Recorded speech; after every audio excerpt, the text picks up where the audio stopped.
crowd of 50,000 expected at Foxborough Stadium today for the New England Patriots home opener as they square off against the Seattle Seahawks on a beautiful sunny afternoon. The temperature 68 degrees. Hello, everyone, and welcome to Foxborough Stadium. Tom Hammond and Cris Collinsworth. This young season has been a painful one so far for these two teams. The Patriots are 0-1. The Seahawks are 0-2. Their offenses have sputtered. The Patriots haven't scored a point. The Seahawks only 10 in 2 games, and the 2 lowest-rated quarterbacks in the AFC. The Seahawks' Kelly Stauffer, now out of the shadow of Dave Craig, had a great preseason, but once the regular season began, it's been a different story. Yeah, it really has been. He played awfully well in the preseason, but it has not translated into the regular season. And the one thing that teams have discovered about Stauffer is that he does not handle the pressure very well. Both Kansas City and Cincinnati had a great deal of success in pressuring Stauffer, and until he proves he can handle it, it won't go away. We fully expect New England to do much of the same here today. The Patriots' Hugh Millen proved he belonged in the NFL, passing for over 3,000 yards a year ago, but 4 interceptions in the opener. Yeah, he really didn't play very well, but for him, it's almost a war of attrition now. 7 quarterback sacks in the opener. They also gave up 63 as a team last year, so he must be able to survive not this season, but here today. And the Seahawks take the opening kickoff, and a good return across the 25, close to the 30-yard line. Warren with a nice return. There's a penalty marker down. Kevin Turner made the stop for New England. Let's check the flag. The first play of the game, the kickoff, drawing a penalty.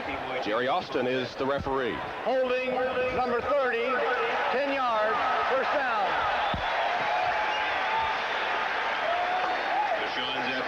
So Tom Flores, the coach of the Seahawks, and Kelly Stauffer, the Seattle quarterback. That offensive line of the Seahawks ranges in experience from rookie first-rounder Roberts to 14-year veteran Lee. Stauffer today starts the 12th game as his 4-year career. Green, the tight end, had 5 catches a week ago. That's the most for a Seattle tight end since 1988.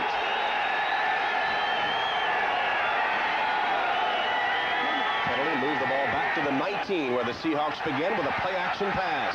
Stauffer on target to the 35-yard line, and a first down as the Seahawks go right to the air and connect for the initial first down of the game. Here's the defense for New England, and after 1 game, this defense ranks number 2 in the NFL. Williams in the defensive line, and linebacker Howard, 2 top tacklers. Howard replacing the injured Chris Singleton. And in the secondary, Robbins replaces the injured Tim Gordon at strong safety. Jerome Henderson takes Robbins' normal free safety spot.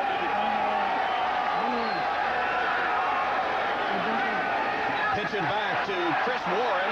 Warren trying the right side, gets 4 or 5 yards on the first rush of the day for the Seattle Seahawks. David Howard gets the tackle. Well, already now Tom Flores showing a lot of confidence in Kelly Stauffer. I thought he'd been very conservative with him in the first couple of ball games, but to come right out on first down, throw the ball, not some dump-off pass, but well down the field, a 20-yard completion. Maybe he's finally going to turn this young quarterback loose. Stauffer has the Seahawks on the move. Give Warren a gain of 3 on that last one. Chris Warren in motion. And Stauffer retreats to pass. And he does throw it just a yard short of first down territory. Second completion for Stauffer. This one to Paul Green, the tight end, who is immediately tackled by David Howard, a yard short of the markers.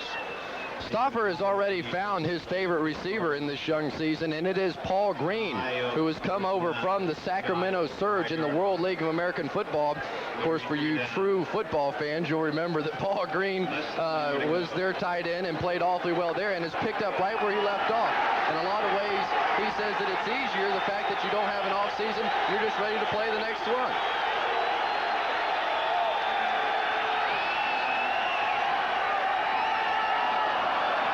Down. It looked like the Patriots were offside as John L. Williams and Chris Warren lining up in the backfield. It was Andre Tippett, the 11-year veteran, that came across prematurely.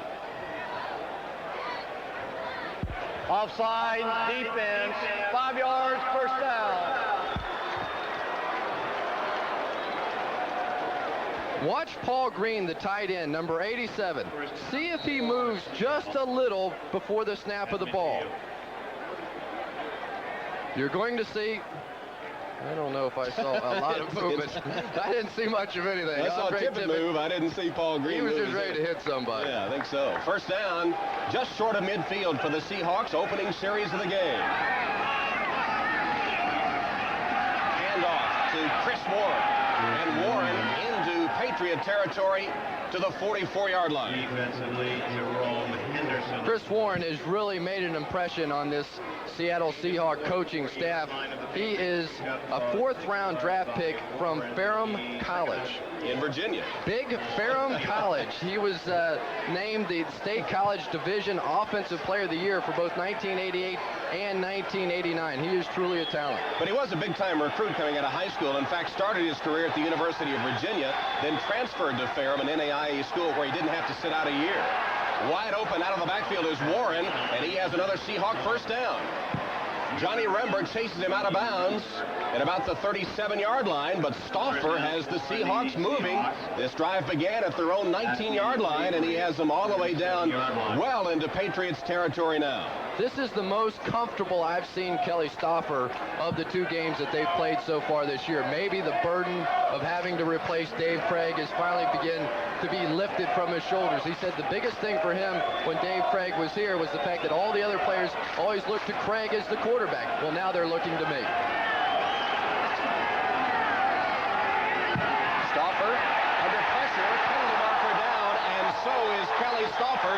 David Howard coming from his outside linebacker spot, wrapped up Kelly Stauffer. There are penalty markers down.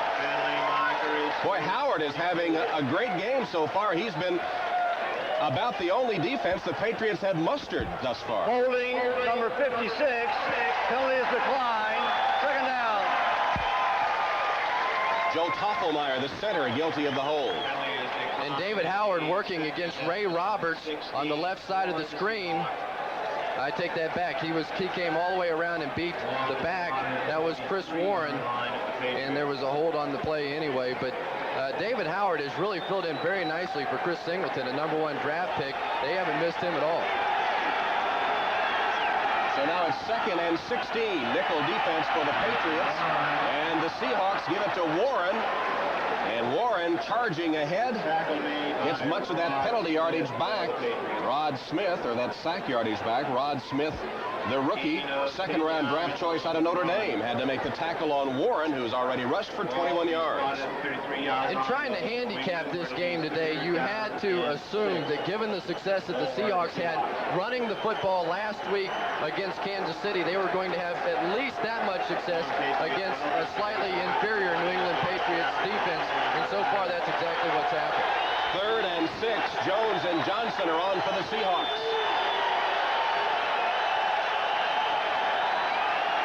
Stauffer rolling, plenty of time. His pass to a wide-open Tommy Kane. Kane inside the 10 to the 5 and wrestled down at about the 3-yard line. Jerome Henderson saved the touchdown, but Kane was absolutely wide open, 31 yards.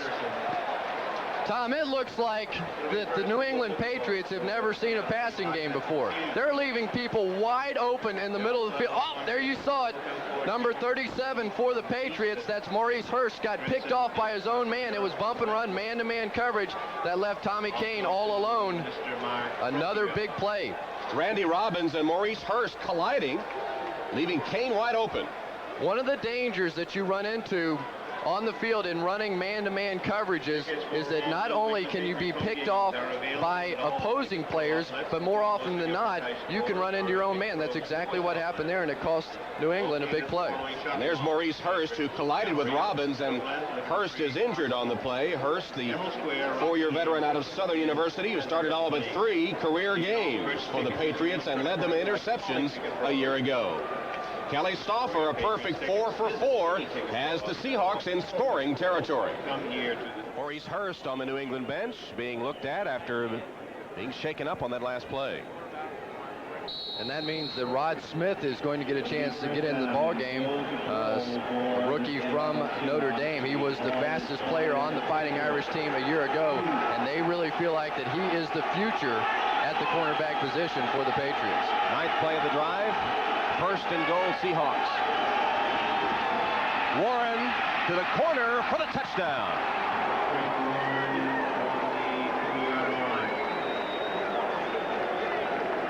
exactly what you don't want to see if you're the New England Patriots, and that is a cakewalk down the field for the Seattle Seahawks. You just have to wonder if the primer of last week's game against a much tougher Kansas City Chiefs defense has really helped this Seahawk team, because that drive could not have been easier. So Dick McPherson, the New England coach, saw his defense rocked back on its heels by that opening Seahawk drive as Seattle scores only its second touchdown in 3 games. The extra point up and good by Cris, and the Seattle Seahawks with an impressive 81-yard drive to open the game go up 7-0. NFL on NBC is brought to you by Oldsmobile, the power of intelligent engineering. By cold-filtered Miller Genuine Draft. Get out of the old, get into the cold. By Little Caesars Pizza, where you always get 2 great pizzas for 1 low price. And by Castrol Syntec, the new synthetic oil that protects in ways other oils can't. Good opening day crowd at Foxborough. A little shocked after that initial Seahawk drive, 81 yards for a score, just running through the New England defense at will. And now Casey to kick off for Seattle with Timpson and Vaughn deep for New England. Vaughn from the 4. To the outside, John Vaughn has speed. He cut it back inside and was tripped up across the 30. Still a good return. Patrick Hunter managed to trip up John Vaughn, who had a 30-yard return to the kickoff. You're exactly right. John Vaughn does have tremendous speed. He won the 100 meters at the 1986 Junior Olympics with a time of 10.2. The fastest people in the world run about a 9.9. So the New England offense gets its chance, directed by Hugh Millen. Millen, in his 5th year, grew up in Seattle as a Seahawk fan. He went to the very first Seattle Seahawk game. Went to the University of Washington. He'll pass on first down, and he swings it out of the backfield to Russell, and Leonard Russell picking his way, still on his feet. Nice run by Leonard Russell. It didn't look like it would net much. He got 5 or 6 yards out of it before Dwayne Harper pushes him out of bounds. Gene Chilton, the center, out there to make a nice block. As you see, that offensive line under fire this week after 7 sacks against the Rams. There are 3 first-round picks up front. Pro Bowler Armstrong, rookie Chung, second-year man Harlow. Millen playing today with a separated left shoulder, suffered in the first quarter last week. Fryer and Cook are dangerous receivers. Russell is the top rusher. Gain of 8 on that swing pass to Leonard Russell.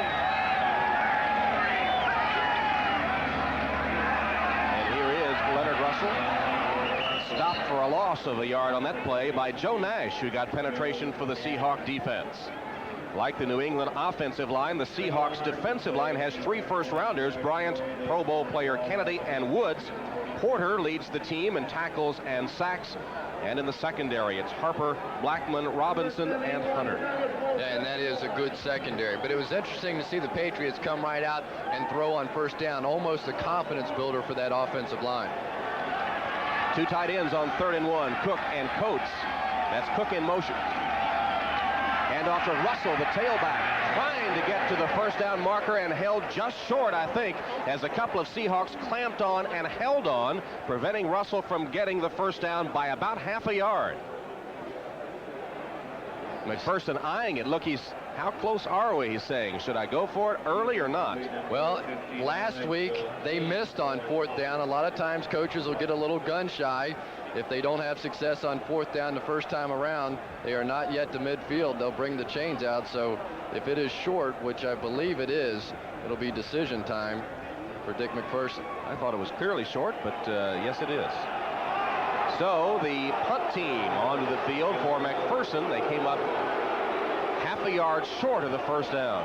And Millen and McPherson talking it over. I think that's a good decision. It's early in the ball game, especially given the way that Seattle moved the football on your team last time. You don't want to turn the football over to them on your own 43-yard line. This game could get out of control early.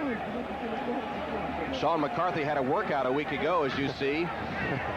And Warren awaits the punt.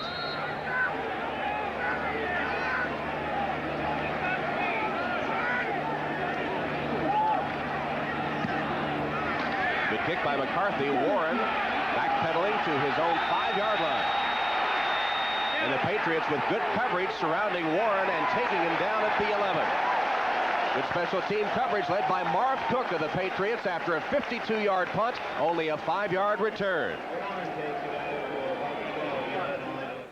Tom Hammond, Cris Collinsworth from Foxborough Stadium. The Patriots had a special promotion with some tickets here for the opening game. They took 10,000 tickets and made a special price just $10 each. One of the sponsors underwriting that effort and has helped them attract a crowd of 50,000. Sam Jankovich, who of course is the president of the Patriots, saying he thought this game awfully important to establish credibility with the fans, and so far not off to a good start. Yeah, not off to a very good start at all. Maybe they should have come the following week. Ron Heller is in at tight end, replacing Paul Green, who's having his ankle x-rayed here at the season, at the stadium. Off the left side, John L. Williams with the carry, stopped by Tim Goad and David Howard. Maurice Hurst, who was shaken up earlier, has returned for the New England defense.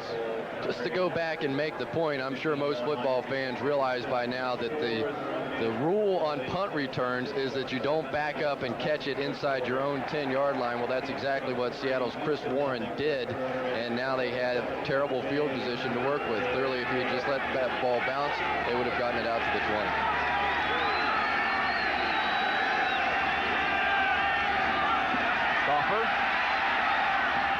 Complete to the 21-yard line, a yard short of a first down. Vincent Brown with a tackle of John L. Williams.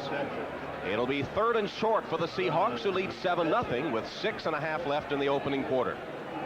I'm really surprised that the Patriots haven't tried to put a little bit more pressure on Stauffer. The one thing that we've seen in the first 2 games is that both Cincinnati and Kansas City really got him rattled by coming after him. Maybe the fact that they had some completions down the field has New England just a little bit gun-shy, but the success against Stauffer early this year has been with pressure. Fred Smerla's an extra down lineman here. Rembert out of the game. I formation Seahawks. Warren diving, and his second effort gets him across for the first down to the 25-yard line. It looked like he was stopped initially. Then he managed to spin his way forward and easily has the first down before Maurice Hurst puts him down for good. We talked with Chris Warren yesterday, number 42, and he said that on short yardage, he really likes to run behind number 63, his right tackle, Ronnie Lee. That he is the one that most consistently gets the job done on short yardage, and once again, you see Ronnie Lee doing it. Warren, 5 carries, 25 yards in the opening quarter.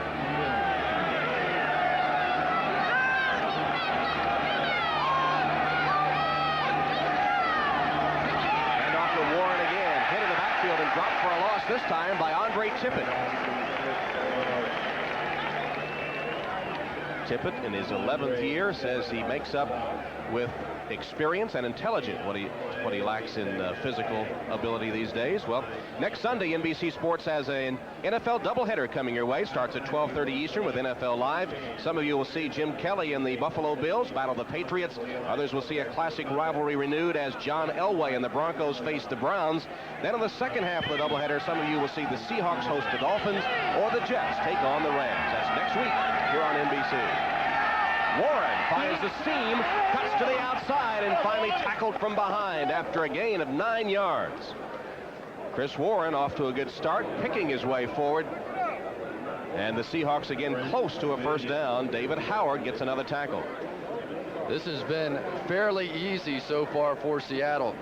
You see number 64, Derek Brills, they're just blowing his man away. This has been a mismatch between the offensive line of Seattle and the defensive line of New England to this point. Measurement upcoming. The Seahawks with another first down. They've been moving with ease against the New England defense. The Patriots had the ball once and had 3 and out. There's Tom Flores, who has returned to coaching. He told us yesterday that nowhere else would he have gotten back on the sideline except in Seattle. Some soul searching after he had interviewed some head coaching candidates led him to take up this opportunity to return as a head coach. He had coached the Raiders, of course, for 9 years. Stauffer's pass, was it good or trapped? No, incomplete. It hit the ground first. It'll go as an incomplete pass. Tommy Kane couldn't quite pick it up off the grass. We talked to linebacker Vincent Brown, who was an alternate for the Pro Bowl last year, the New England Patriots linebacker, and there you see Ronnie Lee, who is Chris Warren's favorite short yardage blocker. But when we talked to Vincent Brown, he said the one thing that we have to do against Seattle is stop the run. We have to stop their run, and then we feel like we can control their passing game. Well, what you're seeing is that they have not been able to stop the run, and Stauffer has been able to throw at will. While they tend to Ronnie Lee, we'll take a break with the Seahawks leading the Patriots 7-0 in the first. Big Ronnie Lee, all 300 pounds of him, stretched out on the Seahawk bench as they tend to his injury. It looks like it's a knee or a calf, perhaps. Can't tell for sure. He's replaced by Bill Hitchcock at the right tackle spot.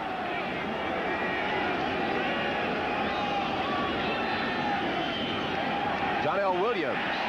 Not much there. Tim Goad led the defensive charge for the New England Patriots.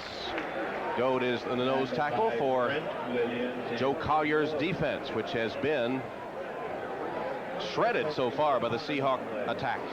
Joe Collier is a fine defensive coach. He was really made out to be the scapegoat for the Denver Broncos losing all those Super Bowls and let go now here with New England. But you know that he knows that he can get the job done for New England. Defense has not been the problem for this football team.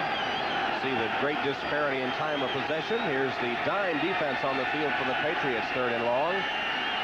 Stauffer, no pressure on him, and he almost had it picked off. Through the hands of David Poole, who looked like he had it measured for the interception. Lewis Clark was the intended receiver. Not a good throw by Stauffer. Stauffer did not go through his progression on that play. He had Tommy Kane open deep. Now, in general on this pattern, watch Tommy Kane from behind at the very top of your screen there. They broke on that ball awfully early. Generally, that guy, Tommy Kane, is just the clear man. But every once in a while, the defensive backs get greedy, and quarterbacks will more often than not skip that step in the progression. And if Stauffer had looked deep and gone through his progression, he may well have had a long touchdown on that one. First stop of the day for the Patriots as Tootin with a towering kick to Timpson. Timpson fields it at the 11, trying to get to the outside and can't. Tripped up at the 15-yard line. Another fielding of a punt deep in your own territory. 52-yard punt, only a 4-yard Timpson return before he's tackled by Rob Thomas. NBC's Premiere Week continuing Monday with all new episodes of The Fresh Prince of Bel-Air and Blossom, followed by an NBC world premiere movie based on the true story. Carolyn Sapp, Miss America 1992, stars in her own remarkable story, Miss America Behind the Crown. That's the lineup Monday nights here on NBC.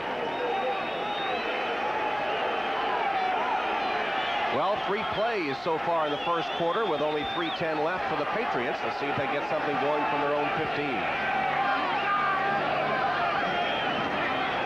Millen still has the ball. Is that a busted play? Makes a nice run out of it. He got 6 yards. Not anymore. That one will go in the playbook. Excuse me, 10-yard gain by Millen. Clearly, this was a busted play. He tried to reach for the handoff, and what teams are doing in the National Football League right now, they are teaching their quarterbacks to really try and reach out and stretch to that corner. Well, that time, Leonard Russell got a little too far ahead of Hugh Millen. Millen was sprinting to try to get there. Yeah, but he did exactly what they teach you, and that's if you blow the handoff, just go ahead and turn and run through the hole. He got 10 yards and the initial first down of the game for the Patriots. Millen, quick drop, pass complete to McMurtry. And McMurtry out of bounds, close to another Patriot first down. Robert Blackman on the Seahawk coverage. Another 10-yard gain. McMurtry is their possession receiver. We saw last week that the Patriots just fell in love with that quick hitch, and as long as they're going to give it to them, they'll just take it. We talked to Hugh Millen yesterday and Dick Corey, their offensive coordinator, and he said expect us to use our scat package, which is basically reading the defenses backwards. They will go from their fullback to the tight end, then to the wide receiver. They want to make sure they don't give up 7 sacks like they did last week. First down pass by Miller. Over the middle to Cook, the tight end, and he has an 11 or 12-yard gain. David Wyman tackles in for the Seahawks. It is 12 yards, and Cook, who went to the Pro Bowl last year after leading all NFL tight ends with 82 receptions and over 800 yards. Yeah, and he's been a big target for Hugh Millen. He said that he played maybe the worst game of his professional career last week against the Rams, so I'm sure he's happy to get off to a quick start here today. And Hugh Millen, separated left shoulder and all, has hit 3 for 3, 30 yards thus far.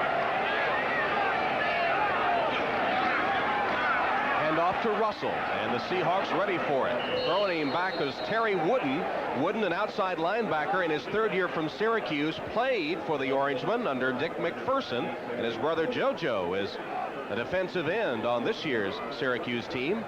Blasted by the Ohio State Buckeyes last night. Yes.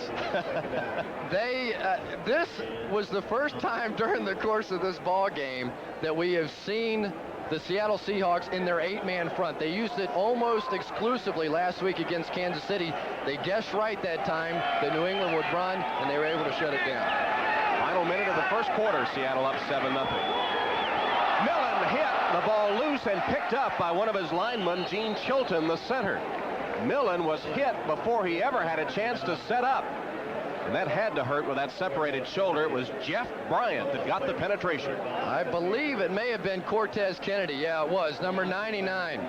Cortez Kennedy just acted like there was no one even trying to block him. You notice a number change on Cortez Kennedy this year, wearing number 99, of course, in honor of Jerome Brown, his very close friend that he shared a house with at one time in Orlando and passed away in a car accident this offseason. So it was the Pro Bowler Cortez Kennedy that made the stop. Seattle 7-0 at the end of the first quarter in Foxborough. From Foxborough Stadium, where Hugh Millen is 3 for 3 thus far, testing that throwing arm. He's got a 3rd and 12 upcoming after that big Cortez Kennedy play. And if you're Dick Corey, this is a situation that you do not want to put this offensive line in. Last week, they had a lot of trouble trying to contain the Los Angeles Rams. Keep an eye on the right side of the Patriot line. Pat Harlow, Eugene Chung. That's where all 7 sacks came last week. Chung, a rookie. Harlow, coming off back surgery, has practiced little. Millen floats it downfield, and it's almost intercepted. There was a receiver long down the sideline, Timpson, and McMurtry shorter, and the ball landed between them. Patrick Hunter of the Seahawks, in fact, was closest to it.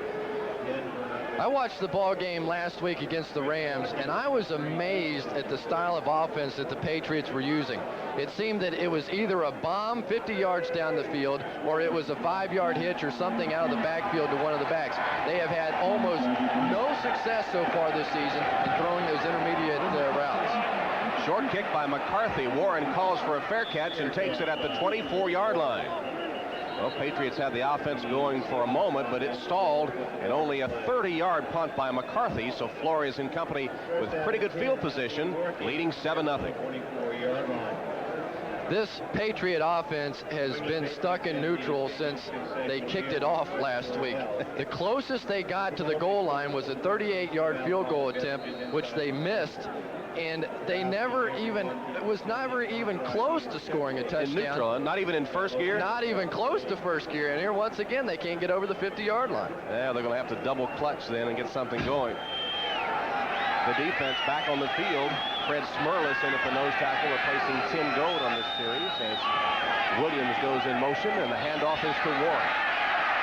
Warren to the outside, down the sideline, one man to beat, and Maurice Hurst, or David Poole, finally pushes him out of bounds. They told us yesterday that Chris Warren is a guy that doesn't look fast, and I agree with that. He doesn't look like he's running very fast. He is, in fact, a 4.5 sprinter.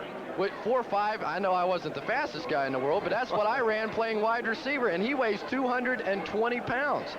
And he almost was able to turn the corner. Maurice Hurst barely knocking him out of bounds. I'll tell you, he's really a talent. They were trying to tell me, I didn't know that much about Chris Warren, but everybody on the Seahawks team was talking about how talented he is, and I'm beginning to get my first taste of it. As a defensive back, switched to running back as a sophomore at Virginia before he left there and went to Ferrum. Stauffer, deep down the sideline. Kane, the intended receiver, and Jerome Henderson defending for the Patriots. This is exactly what Tom Flores does not want Kelly Stauffer to do. There was nobody open down the field. Tommy Kane is not open. You do not throw the ball down there in that situation. James Jones got stuffed underneath. He was not open. Tommy Kane was not open. You have a bad play on your hands. Throw it away. Throw it away and give your offense another chance. And so far, Stauffer has not learned that lesson. Rod Smith in the secondary for the Patriots. Their nickel defense on second down. Stauffer across the middle, short completion to midfield.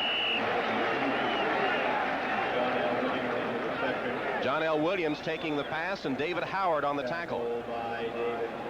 Last week, Tom Flores was very conservative indeed in third and long situations. In 3rd and 10 plus, I don't believe he ever threw the ball. They ran 4 or 5 consecutive draw plays. Now they're at about a 3rd and 8. So we shall see exactly how much confidence. I guarantee you, him throwing deep down the sideline did not add to Tom Flores' confidence in Kelly Stauffer. Now the dime defense for New England on 3rd down. Williams the only setback as Stauffer back to pass. Under pressure this time and throws it away behind the intended receiver, who was Doug Thomas. They're going to mix it up a little bit now. That's the most action the Patriots have seen all day. They finally have something to cheer. They love this part of it. Looked like Stauffer had just about had enough. But you see what we talked about in the open here, Tom, that when there is pressure applied, when they get in his face, he is quick to get rid of the football and not nearly as accurate as when you allow him to just sit back there and watch. Watch his eyes, watch his feet here. Very uncomfortable. They came with what looked like a safety blitz on the play, and he just had to dump it, almost threw an interception. Dion Lambert was the man right in Stauffer's face as you see the fight that broke out at the conclusion of the play. No damage done. There's Kelly Stauffer right in the middle of it, though. Usually you quarterbacks, and you were a quarterback before you were a wide receiver, are usually ducking for cover about that time. Yeah, I'd be overlooking for Andre Tippett with those 3 black belts. I always look to find a friend in those situations. Stauffer, though, was in the middle of it, but escaped unharmed. And Irving Fryer is back to receive this punt for New England. There's Reset the 25-second clock to 10 seconds. 10 seconds. Oh, he's a little angry about it. Jerry getting a little angry about the malfunction or the false setting of the play clock, which he wants at 10, and he still doesn't have it. They're going to let him go anyway. Here's the punt by Tootin, and Fryer back there for the first time this season. Tootin booms it all the way to the end zone, and Fryer never gets a chance. On the touchback, the Patriots will take over at their 20 after that 50-yard boot. Seahawks continue to lead by a touchdown. And Cris Collinsworth from Foxborough Stadium, where the Seahawks lead 7-0 over the Patriots, who take over at their own 20-yard line. 13:02 left in the first half. They desperately need to put something together. We're well into the second quarter now, and 5 consecutive quarters without scoring any points, and really no relief in sight so far out of this Patriots offense. There's Stevens in as a wide receiver, and a running play is stacked up by Cortez Kennedy. He almost could have taken the handoff. That's how fast he was back there, and it'll be a 6-yard New England loss. Who is blocking Cortez Kennedy? Nobody. This is unbelievable. Watch number 99, Cortez Kennedy. They had a play, Bruce Armstrong, their all-pro tackle, pulled, and Cortez Kennedy just too fast. You've got to block him, even if the play's going away. That'll be the last we see of that little counter play. Fryer and Timpson wide left. A draw play to Russell with penalty markers down, and Russell only 2 yards. Terry Wooden covering that play for the Seahawks. Offside, number 87 of the defense. 5 yards, repeat, second down. 97. Yeah, 97. Yeah, Rufus Porter. He just tried to jump the gun a tad, but what a football player he is. He was signed as an undrafted free agent in 1988 as we have another injury on the field. But Rufus Porter has really turned into the star of this team on the defensive side, along with Cortez Kennedy. He leads his team in both tackles and sacks. But he had 11 tackles against the Chiefs last week.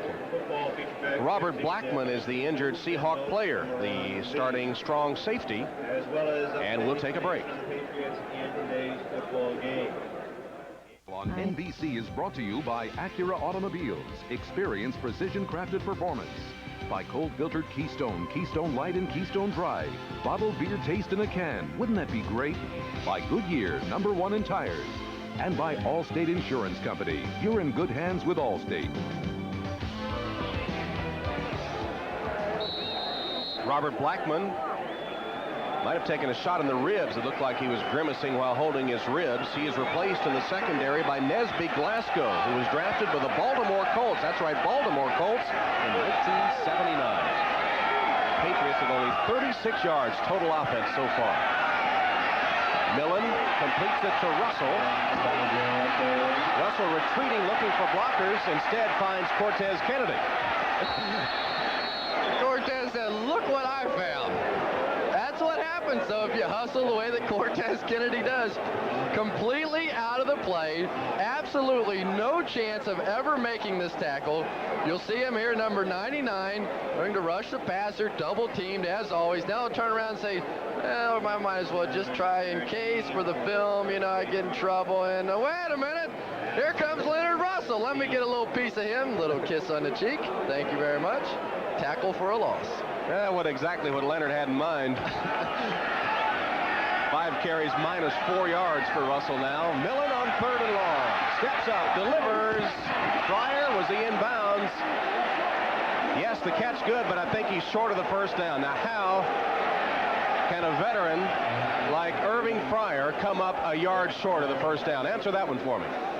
Well, I never like to work too hard on the wide receivers, but you're right. He's clearly back inside the line.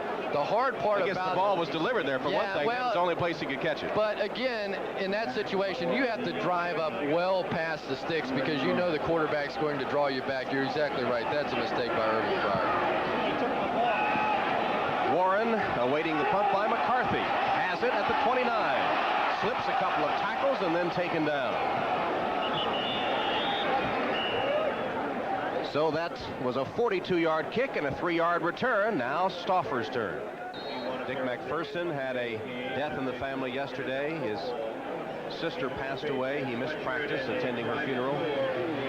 He was telling me yesterday that the only thing that establishes credibility with your fans for a franchise is winning. Here's Warren for a gain of 2 or 3. And he said if we don't start to win, we won't have any credibility no matter what. As you know, this franchise in New England has undergone a tremendous amount of off-field upheaval, owners, other incidents, penalty against the Seahawks. Number 81 of the offense was backing up from the line of scrimmage at the time of the snap. Illegal motion. 5 yards, repeat, first down. So Kane was retreating as the ball was snapped. Watch Tommy Kane just try to get his alignment before the snap of the ball, and they're going to say that is illegal motion. I suppose it is, yes. That didn't hurt anything, did it? They're not allowed to do that, though, so it's 5 yards worth. You know, he grew up in Canada and was a midget hockey teammate of Mario Lemieux. He was born in Montreal, was Tommy Kane. Pretty good company. Stauffer's pass too wide for John Williams to catch, and Vincent Brown was right there in case he had made the reception. You see Stauffer shaking his head after that misfire. Well, Tom Flores, I don't think it's any secret. He would like to mold this team into the 1990 version of the Raiders. And he's well on his way. He drafted Ray Roberts, the #1 this year at left tackle. He's got Andy Heck, a #1 pick at left guard. Very satisfied with their play along with Joe Tofflemeyer. But I think on the right side, he'd like to upgrade that offensive line and add a little speed at the wide receiver position. And off to Warren to the 31-yard line. Got 4 yards. It'll be 3rd and long.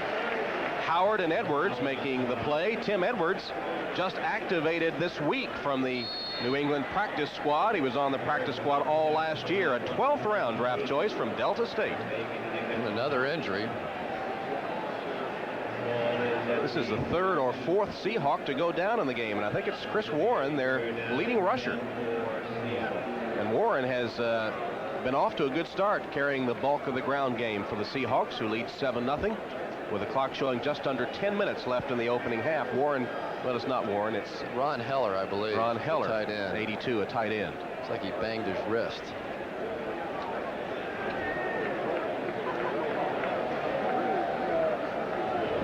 Take a look and see if you can see where he got hurt. Ron Heller, number 82. All of a sudden just grabs his wrist and goes down. I don't know if he got it caught in a helmet or underneath the pads and it just got twisted or exactly what happened. They're hurting at tight end right now. Both Paul Green and Ron Heller out with injuries. We'll see how they handle it. Trey Junkin, their only remaining tight end. Stauffer is 6 for 11. He hit his first 5 passes, but since then only 1 of 6. Tippett trying to put on pressure as Stauffer has a man wide open. And recovering on the play was Maurice Hurst. The ball hung. Hurst closed the gap and was able to knock it away from Tommy Kane. Woo, was that lucky. Tommy Kane had at least 1, maybe 2 steps on Maurice Hurst. See how he got, oh, he just whipped right by him. Maurice Hurst guessing on the play. But the great thing about the National Football League, in order to play corner, you have to have that catch-up speed, and you saw it out of Maurice Hurst there. So the Patriots narrowly avert disaster, and Timpson awaits the punt. Hangs high for Tootin. Timpson with a fair catch call made at the 21-yard line. Right now, let's go to Bob Costas at NFL Live for an update. Bob? Injury updates here, Tom. At Lambeau Field, where the Bengals lead the Packers 3-0, Green Bay hopes Don Majkowski's injury is only a sprained left ankle. X-rays are coming at halftime. Brett Favre is in at quarterback for them now. Meanwhile, at the Meadowlands, where San Francisco has a 14-0 lead on the Jets, here's the bad news for the Niners. John Taylor, the great wide receiver, fractured left fibula. Early reports out at least 6 weeks. Back to Tom. All right, Bob, bad news then for the 49ers despite their 14-0 lead, and good news for former Bengal Cris Collinsworth. David Shula's team must be for real. They could go to 3-0 today.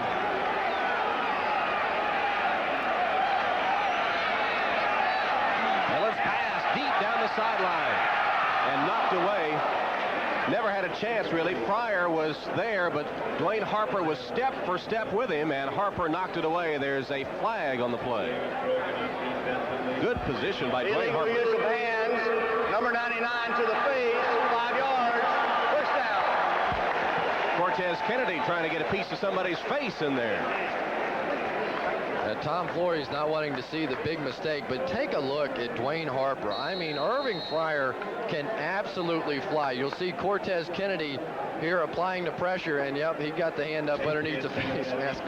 Cortez is not what you call a finesse guy, but now you're going to see Dwayne Harper down the field, and you're not going to just run by that young man. He is a blazer, a 4.4 40-yard dash guy, and there aren't many any faster than he is in this league. He wasn't taken until the 11th round in '88 out of South Carolina State, as Russell gets short yardage for the Patriots. Eugene Robinson on the tackle. Harper made Sports Illustrated's all-NFL team last year. He's one of the best corners, I guess, that you're not familiar with, although the fans in Seattle certainly are. Yeah, all across this secondary, they are very talented indeed. Hunter, Harper, Blackman, and Eugene Robinson. Of course, Eugene Robinson was voted the MVP by his teammates last year, but they can play with anybody in Seattle secondary. Second down for the Patriots, trying to get something going offensively with 8:37 left in the first half. Down to the Seahawks 7-0. John Stevens. Got a yard before he stacked up with the center of the Seahawk defense. Defensively, Tony Woods in on Stevens. Well, I think we can make the assumption now that they're not going to run on Seattle's defense. They've been trying all afternoon.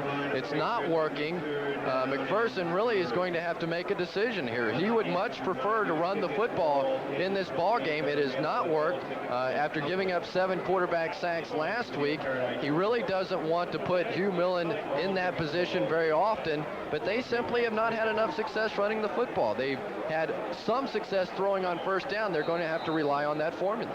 They're 0 for 3 on third down conversions, and they'll take a timeout to talk about this one coming up on 3rd and 3 as they trail the Seattle Seahawks 7-0 with 7:53 left to play in the first quarter from Foxborough. New England offensive coordinator Dick Coury trying to come up with a 3rd and 3 play that will succeed and keep the drive going. Mark Cook in motion. Millen in trouble and sacked. The ball loose. New England got it back. Second sack of the day, and Cortez Kennedy once again was all over Hugh Millen. Bruce Armstrong recovered the fumble. They can't block him. They just cannot block him. Reggie Redding doing his best, but it is no contest. You see there Cortez Kennedy's favorite move. He told me yesterday that he loves to fake inside and then jump outside around the guard, that most guards don't think he's quick enough to make that move, but he does it time after time after time.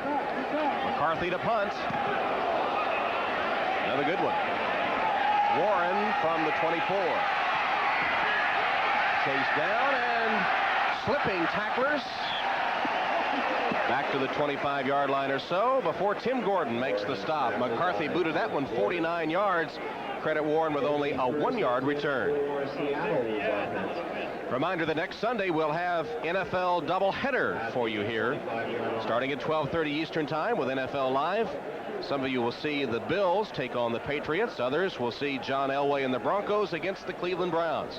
Second half of the doubleheader, it'll be either the Seahawks and the Dolphins or the Jets taking on the Rams. Check your local listings for the game in your area.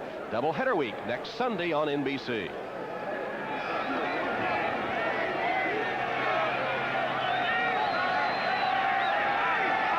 First down, Seahawks leading New England 7-0. Stauffer, knocked from his hand, it came right back to him. Fortunate bounce for Stauffer, who then is hit as he delivers it incomplete. Andre Tippett, relentless in his pursuit of Kelly Stauffer, knocked the ball away and then came right back to get it. Looked like a karate chop. We told you he's a triple black belt, and watch this. He's going to come around, make the play on Stauffer to begin with. Swiped it away with a big paw. And now go back and get him again. Watch this, a big karate chop. He has his own karate school. Whoa. Tippett was telling us yesterday that in Newark, New Jersey, as an 8-year-old, he learned karate to defend himself from the older guys that were beating on him. I find that hard to believe. I mean, I'm sorry. It doesn't matter how old those kids were. Second down play, Stauffer. Screen pass complete to Williams. Williams rambles for a first down. Tackled from behind by Vincent Brown, but the screen works for 11 yards. Boy, nice job by Joe Toffelmeyer out in front of that screen. He got a huge block that sprung John L. Williams. Watch the center now, number 56. He does his job, stops penetration, now gets out quickly in front. You'll see him, boom, right there. That's what turned the corner. He was able to take out Vincent Brown, and Vincent Brown is no small human being. We had a chance to talk with Vincent Brown yesterday. Looks like he may have hurt his arm on that block. Not surprised. Vincent Brown is an animal. If you shake hands with him, you better have both feet on the ground. Grant Fiesel in at center for the Seahawks. Give to Warren. Stacked up at the line of scrimmage with Johnny Rembert leading the defensive charge. Johnny Rembert. As you see the scores, Cincinnati leading Green Bay 10-0 after a 95-yard punt return by the rookie from Tennessee, Carl Pickens. I told you you're not supposed to back up inside the 10-yard line and return a punt. From the 5, he took it all the way. Philadelphia 17-0 over Denver now. Randall Cunningham, another big day for the Eagles. Here, it's the Seahawks 7-0, second and 6 play as Stauffer has hit 7 of his first 14 passes, 78 yards. Delayed handoff to Warren. back by the red-shirted Patriot defense. Now, we told you that Seattle had begun to play an 8-man front. Well, that time New England comes out. Joe Collier said, I've seen enough of this running game down my throat. If all you're going to do is come out and run it on first and second down every time, I can stack up 8 people as well. Now they put Stauffer in a throwing position. And let's see if they can get some pressure on him now. They've had success putting pressure on him in obvious passing situations. They have 6 defensive backs on. Stauffer with a point as he calls out the play. No pressure. None whatsoever. And now the pocket collapses. Stauffer still got it off. And the pass knocked down by David Poole. Kane was the intended receiver. Somehow Stauffer got the ball away in the face of the rush from Ray Agnew and others. And David Poole broke on the ball to bat it down. This is as good a defensive play as you will ever see. Watch a little holding there as well. Little. But David Poole is going to come right over the top, time it perfectly. That is a great, great defensive play. Well, he kept his body from making contact until the hand had knocked the ball loose. What body control by David Poole in his 3rd year out of Carson Newman College in Tennessee. That Michael Jordan hang time. Yeah. Timpson. From his 7. Stumbled down at the 10. Good open field tackle made by Tracy Johnson of the Seahawks. There's a penalty marker on the play. Looked like one of my punt returns. He couldn't quite get his feet underneath him, but once again, another dumb play by the receiver. Catching it inside the 10-yard line. It's just the cardinal rule. You don't do that. And now it looks like they're going to have a penalty on top of it. They'll take over possession on about the 4-yard line. Field position killed him last week, too. Illegal block from behind, number 51. You're in the run back. Half the distance to the goal. First down. Now you're dead. You're down there at the 5-yard line. It's almost impossible to score when you have to go 95 yards, especially given the offensive troubles that the Patriots have had. Eugene Lockhart guilty of the penalty. Now they are, as you point out, backed up. Larry Williams at right guard has replaced the rookie first-round draft choice Eugene Chung on this series. And they're in the U2 end zone. This was the end zone that was torn up during the 3 U2 concerts. I thought it was Guns N' Roses than that last one that did the damage. 4 concerts anyway on this field. Here's Russell finding a hole on the left side. Russell to the outside. A stiff arm gets him to the 29-yard line. There is a penalty marker down after that 23-yard Russell run. Patrick Hunter hanging on for dear life to make the tackle. Looked like a face mask right at the end of the play. We'll see. Personal foul. Tackling by the face mask, number 27. 15 yards. First down. Flores doesn't believe it, but Hunter got him down with a face mask, and Russell suddenly puts a charge in the New England offense. Take a look at this. It didn't look like it was intentional, which is what they're saying by making this a 15 rather than a 5-yard penalty. See what? He about ripped his head off. Maybe that was intentional. And boy, Russell gave it back in kind. He made the first blow with a stiff arm to Patrick Hunter's helmet. You know, it's a bit of a strange rule that the offensive player can jam his hand into the face mask, but the defensive player can't. Millen. Look out, look out. Fryer looks downfield to throw. On the flea flicker, it wobbles, intended for Cook, and it was way out of bounds, never had a chance. And there's a penalty on this one, too. That one ought to be penalized for ugliness. And ineligible man down the field as well. But there was nobody open. But you don't give the ball to a wide receiver and tell him to throw it and have him not throw it. He's throwing it regardless. Believe me, it didn't matter what happened down the field. Irving Fryer was Eligible going to receiver downfield, number 77. 10 yards, repeat, first down. Looks like one of David Michaels' aerials, our producer. That was a duck. That was a full-fledged duck. But I'm happy to see Irving Fryer back and playing well. This is a young man that has been through so many difficult times during the course of his career. Now, this is the guy you said was washed up 2 years ago. Is that correct? Well, I kind of inspired him on. He told me yesterday that I was the inspiration behind his play the last couple of years. Once again, right on the money. Millen's pass behind McMurtry and incomplete. So just when it appeared New England had things going, penalties, mistakes, and now the boos rain down. Just to get back to Irving Fryer for a minute, you know, he is now a licensed Baptist minister. He got licensed this past summer. He says his goal after football is to have his own church. He wants to be a Baptist preacher when it's all said and done. Said he's had the calling since he was 17 years old, but the good Lord's had to kick him in the shorts a few times to get him to move in that direction. Says he hasn't done drugs in over 5 years, so I'm happy to hear his life's going in the right direction. His best year ever last season. Millen across the middle completes it. He'll be well short of a first down catch by Coates. Blackman and Glasgow pounce on him immediately, and it'll be 3rd and long for the Patriots. Millen has hit 5 of 8 now.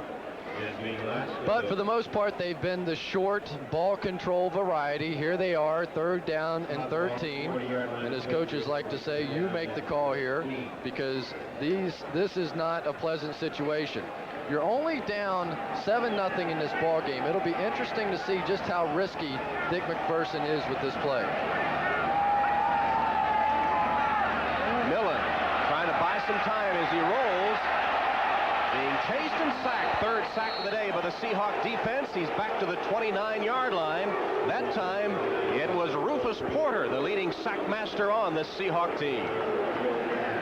That's the amazing things about defensive players in the league now. They are more athletic. Defensive linemen and linebackers are every bit as athletic as most backs, quarterbacks, wide receivers. Watch the moves. You're just not going to get away from Rufus Porter. He's a better athlete than is Hugh Millen. Another Seahawk injury. This has been... Well, once again, this is Robert Blackman for the second time, right? I don't know exactly what it is, but it appears to be just... Maybe it's his ankle now. It was his rib cage before. Probably wondering why he made this trip.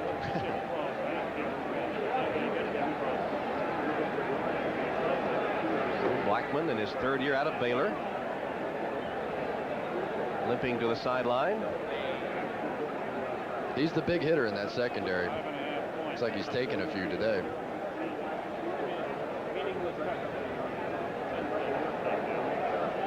Guess who's back in the game? Sean McCarthy. This could be number 5. He should rework his contract to get paid per kick. It's his, what, 12th of the season coming up in 2 games? 1.5, actually. He gets dibs on the Whirlpool.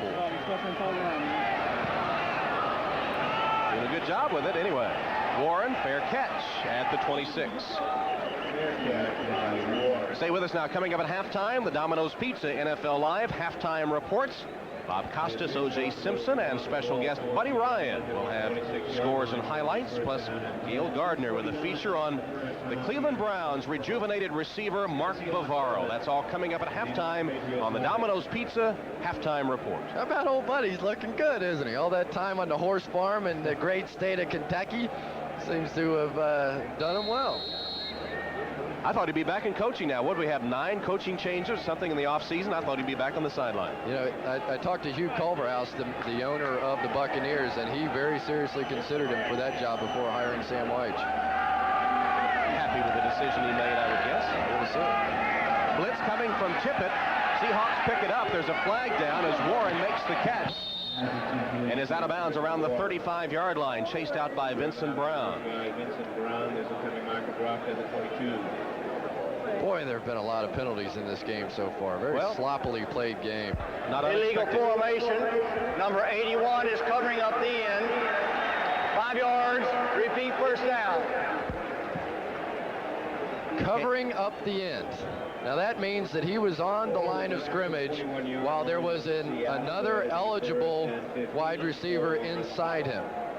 So Tommy Kane He's had trouble getting comfortable out there, hasn't he? You know, sometimes you start moving around and playing different positions. Don't forget Brian Blades not in the lineup. It's possible he had to go from, say, a split into a flanker position and just not comfortable with it yet. 9 penalties in the game. Stauffer again, Tippett's after him. Got rid of it, though, in the flat to Williams as they try to set up the screen. And the Patriots, unlike the last time, were ready for it this time. Johnny Rembert smelled it out. Watch number 56, Andre Tippett. everybody has their favorite linebacker. I'm not so sure that Andre Tippett is not a better player or has been a better player than was Lawrence Taylor. And the reason I say that is he has played over the tight end his entire career, has a career 84 quarterback sacks.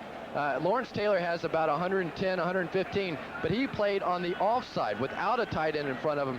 85 quarterback sacks without a tight end in front, or with the tight end in front of you, is an incredible number. It's simply amazing. Now you're saying that Andre Tippett is a better linebacker than Lawrence Taylor? Well, I would say, honestly, Tom, he is as good. When he was in his prime, he was every bit the linebacker. And the fact that he was able to come up with that kind of number, when I was going through the press book last night and saw 85 quarterback sacks, essentially 84 and a half, I was amazed, because you just don't get those kinds of numbers playing over the tight end. For the most part, you're not even blitzing all the time. If you're playing a cover 2 defense with the 2 deep secondaries, your job isn't even to go after the quarterback. You have to hold up the tight end, keep him from getting down the field, and that's your main responsibility, not rushing the quarterback. Nickel defense for the Patriots. 2nd and 17 for the Seahawks. They lead 7-0. See just over 2 minutes left. On the ground to Williams.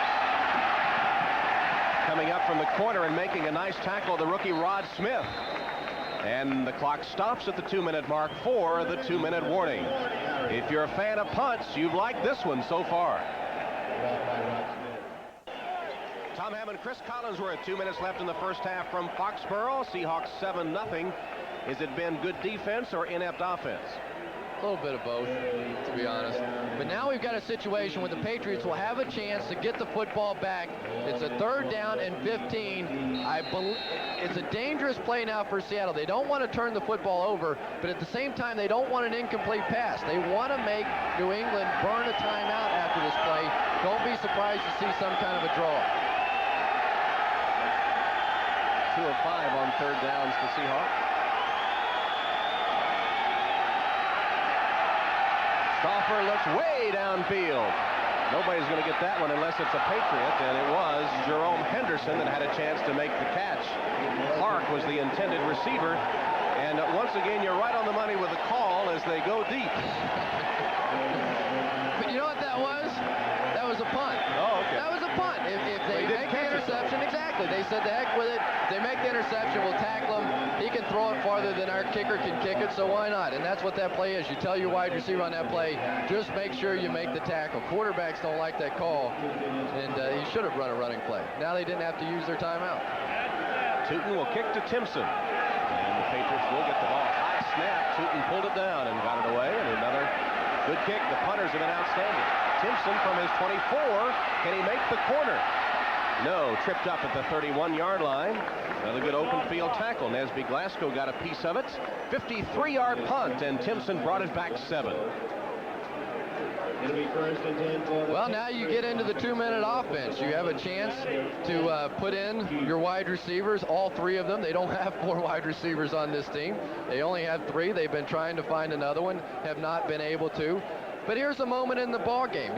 You have to try and create something offensively. Plenty of time, 1:41 left, and you have the opportunity to go down and put points on the board for the first time this season. Thank you. First time this entire season now, they're hoping to get a few points, and it looks like Rufus Porter is having a problem as well. That would be a big blow for the Seahawks. Hugh Millen has hit 5 of 8 passes, 48 yards, as Porter now has to get off his feet. Individual game tickets are now on sale. Just but this is just one of those moments for Hugh Millen. He really wants to try and prove himself. You know, there was a lot of speculation that they were going to draft David Klingler here in New England had Cincinnati not surprised everybody and taking them with like the 6th pick, I believe it was, in the draft. But Dick Curry was adamant about it, the offensive coordinator. He said no. He said we had no intention whatsoever of drafting David Klingler, but you have to think that it was a bit of a blow to Hugh Millen's ego ego after throwing for 3,000 yards a year ago, and then have all the speculation be that you're going to draft yet another quarterback. But Dick Corey said that if you put Hugh Millen on the field with Dan Marino, Jim Kelly, Warren Moon, and don't put jerseys on them so that you don't know who they are, that he would fit right in with that crowd. He has all the physical tools that he can throw the football with any of those guys. It's just a matter of him mentally maturing and getting ready to play this season. Rufus Porter back on his feet, but having to leave the game. Yeah, if you cause a delay, you have to come out for a play. It looks like he'll be back in on the next one. And the Patriots have put their speedster, John Vaughn, in the game. He's number 24. Patriots trying to get something going. Millen with a quick pass in traffic and knocked away. He was lucky that one wasn't intercepted. Intended for McMurtry, who had 2 men around him. They cannot complete a pass between 10 and 30 yards. I don't think they've completed one so far this season. The only thing they've had any success with is dumping off to the backs and the tight ends, or even throwing deep. They have not completed anything in the middle of the field. Millen from the shotgun. Sideline pattern to Fryer, complete with a gain of about 7 yards, just short of the 40, where Malcolm Frank takes him out of bounds. Irving said yesterday that they desperately need to pick up another wide receiver. He said, I just cannot make it through this entire season with only 3. It's not just the games, it's practice as well.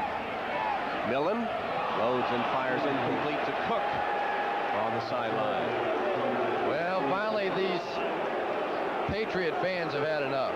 I mean, you know, and it's deserved. 6 quarters now without scoring any points. They haven't even been inside the opponent's 20 this season. It has not been close. It has not even been close. They missed one 38-yard field goal, and that was their only attempt to score points this entire year. And this is really getting to be embarrassing. And let's face it, the Rams and the Seahawks aren't exactly the Philadelphia Eagles of the National Football League. You're so kind. McCarthy's 6th punt, taken by Warren on a fair catch. And while there hasn't been much excitement in this game, we promise you some at halftime as Buddy Ryan joins Bob and OJ for the Domino's Pizza NFL Live halftime report. I bet you Buddy loves this game. You know, he's sitting there saying, I love it. We have defense. Nobody's scoring any points. This is the way football should be. Well, I'm glad someone is. I bet you that guy's not, though.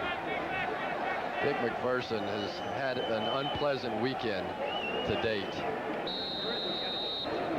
He'll send his dime defense on the field with 6 defensive backs.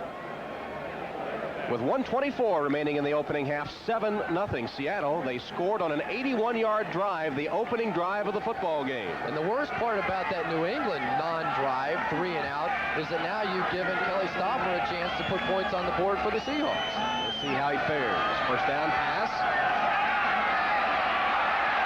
Dumped it off to Williams. John L. can't get going. Only a gain of 3 or 4 yards as the clock continues to tick. Seahawks have 1 timeout left. I like what Stoffer did that time. Just kind of stiffed arm there, gave himself a little room, almost like Ali sticking his jab in the face of Joe Frazier. Looked quite that powerful, but got the job done as Stoffer will complete another short one. This one to Jones. And David Poole wrestles him down as Stoffer spends his last time out. Great job by David Poole. Did you see what he did there? He worked his way around James Jones so that he couldn't get out of bounds and forced Stoffer to burn a timeout. It'll be a 40-second timeout. Watch number 27, David Poole. James Jones comes out of the backfield, number 30. And watch David Poole swing his hips around right there so that he couldn't get out of bounds. He could have come up with a big hit, but he knew the more important thing was to keep him from going out of bounds so that they'd have to take a timeout. Looked like they were trying to take Jones' head off. Well, now we've got yet another situation. 3rd down and 2. If New England can make a play here, take a timeout, they'll have another opportunity to get the football back. I tell you, with these offenses, it's amazing. In 2 minutes, the ball goes back and forth 3 times. It's getting to the point where the defense is going to have to make a play to score. I'm sure that's what Andre Tippett and company are, what they're thinking. This is getting ridiculous.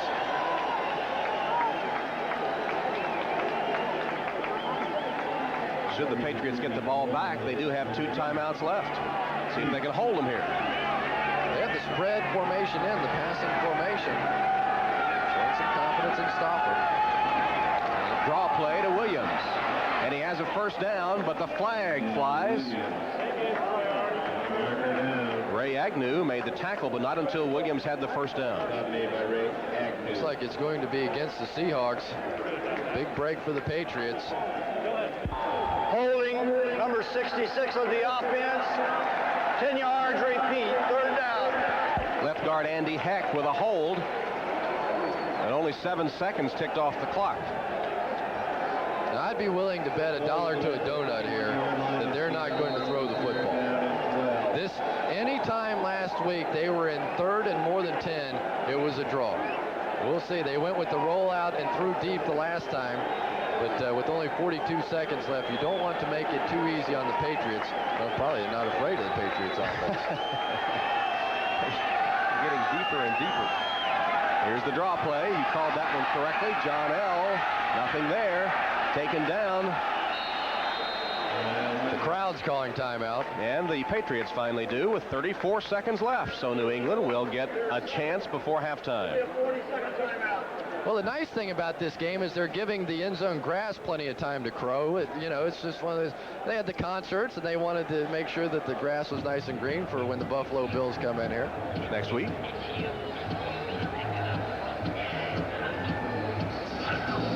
So how do you gauge the punting so far?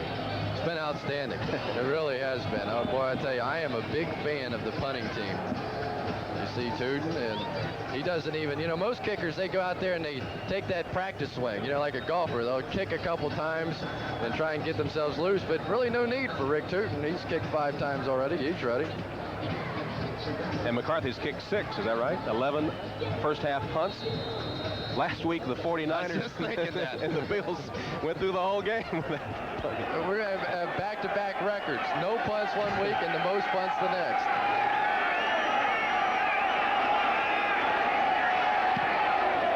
Tootin, another good one. Here's Timpson.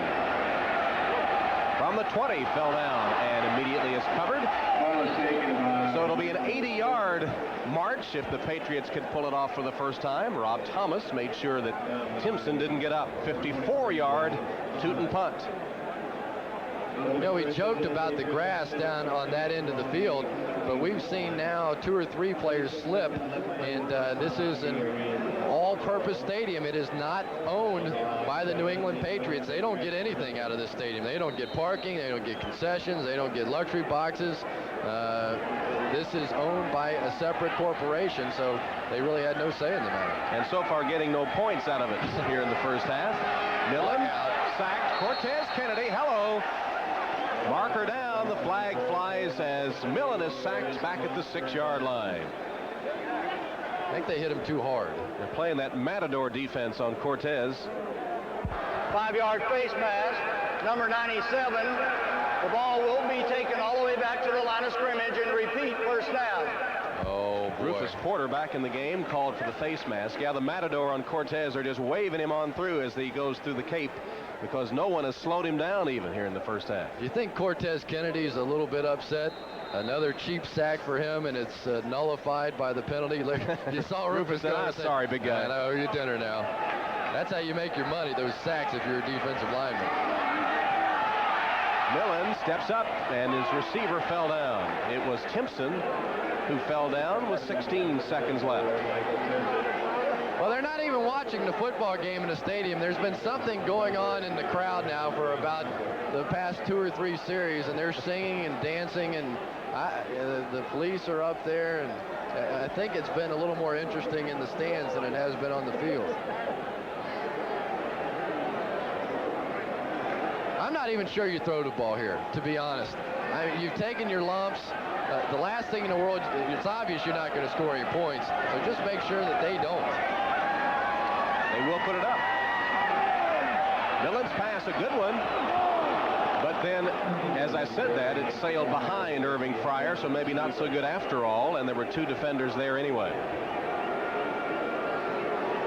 It was a pretty spiral, at least. We're trying to be positive. We are. That's good. I am. I'm not so sure about you. No, I am. am. I'm trying to be positive. Coach McPherson. Pants look nice.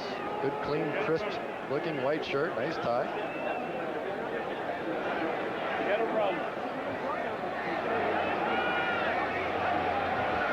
There's the handoff. That's gone. And mercifully, that will bring the first half to a close. It has been a dreadful first half at Foxborough Stadium, with the Seattle Seahawks going 81 yards on their first possession to lead 7-0. We'll be back after these messages from the NFL and your local station. This is the Domino's Pizza NFL Live Halftime Report, brought to you by Domino's.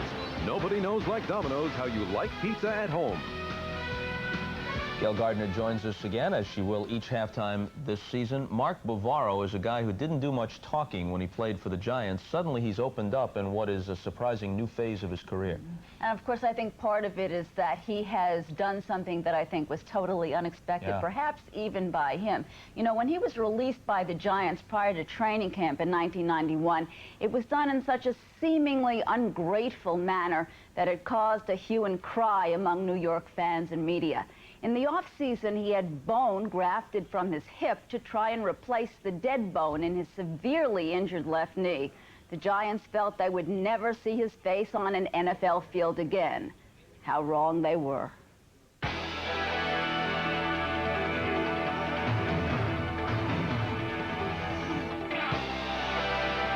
He just was a relentless, aggressive, talented player.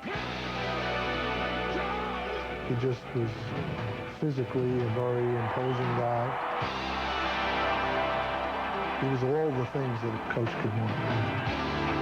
Mike Ditka, Ozzie Newsome, perhaps the Hall of Fame. That was the company he was in. Until his left knee was destroyed against San Diego in October of 1989. After ligament surgery, he returned in '90, helping the Giants to their second Super Bowl title in 5 years, pushing himself despite a daily level of pain that most of us could not tolerate. I enjoy that season more than I did the '86 season. There's something about doing it again. You know, we were the underdogs. You know, when you pull something off like that, it's a better feeling, knowing that you've overcome the odds. But after Mark's experimental bone graft surgery in February of '91, the Giants felt those were odds he would never overcome, and they unceremoniously released him. Though I had expected that the Giants would allow me to recuperate and rehabilitate through this upcoming season in the hopes of my coming back for the 1992 season, the Giants did not share that same thought. Who were you in 1991? What were you doing? My wife had to finish law school, and I just assumed my role as a husband, as a father, as a house husband, as a son, as a friend. A good friend, former Giants assistant, now Browns head coach Bill Belichick, brought Bavaro to camp, and surprisingly, he earned a spot on the roster. What has it been like for you coming into a whole new city and a whole new set of teammates? It's like being a rookie all over again. I played in the NFL, but I didn't play with these guys. You know, they don't know what I can do. They're not sure that I can still even do it anymore. It's a humbling experience, and I think more people need to go through that. At what point did you realize this was workable? I still don't know if it is. Like, I could be gone next week. That's how fragile my knee is, you know. So I try to do my best, and when that day comes that my best isn't good enough, then it'll be time to leave. Great story, but a concern here. Sure. There are abundant examples of this. Joe Namath, Jim Otto, you can go down the list. And there's more and more attention these days on the toll playing in the NFL takes, the inhuman toll that it takes on a person's body, legitimate medical concerns. And what is he thinking about? For the rest of their lives, of course. Right. What he said to me was, my knee is as bad as it will ever be. The doctors have told me it can't be any worse than it is. And so he feels he can continue to play, and they said he can continue to play. What you should understand is that they have filled a hole in his knee with a piece of bone. They don't even know if it's alive. The knee could collapse tomorrow like that. But he's not going to be any worse off than he is now. The knee has pain, he has arthritis, he knows it, but it won't be any worse. All right, we've got to get out of here. Thanks for the report, Gail. Our NFL Live halftime activities will continue.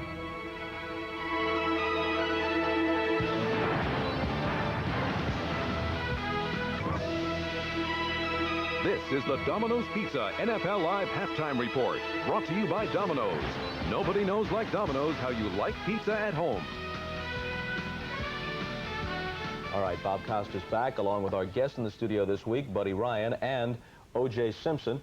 And let's take a look at some highlights from the first game we're going to talk about, which is Philadelphia at home against Denver. They've just gone to the third quarter, and the Eagles lead 17-0. There's Herschel Walker, who has added another dimension to their offense. He had 40 yards rushing in the first half. Randall Cunningham, though, a big story. He scrambles away from some trouble here, helps his own cause with this 29-yard run, and it set up a 50-yard field goal by Roger Ruzek, which was the game's first score.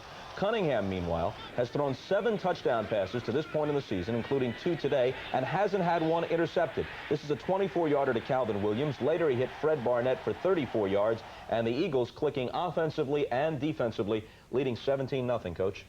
Oh, they're doing great, especially the defense. I think they're just smothering Denver. And you take special pride in that, just as you helped to build Weeb Eubank's defense with the Super Bowl champion Jets more than 20 years ago and did it for Mike Ditka in Chicago. As the head coach, you took a special interest in the defense and built this unit. Well, I took a special interest in both of them. In fact, I drafted offensive players first year, and then defensive players. But they can play either way. If one can't win it, the other one can. O.J.? Even though I see Randall Cunningham scrambling like that, I think after he got injured, that's going to make him a better quarterback. He always had a great arm. I remember when he was 6 years old, I was recruiting his brother, Sam Bam Cunningham, and he was sitting on my lap, and I watched his career.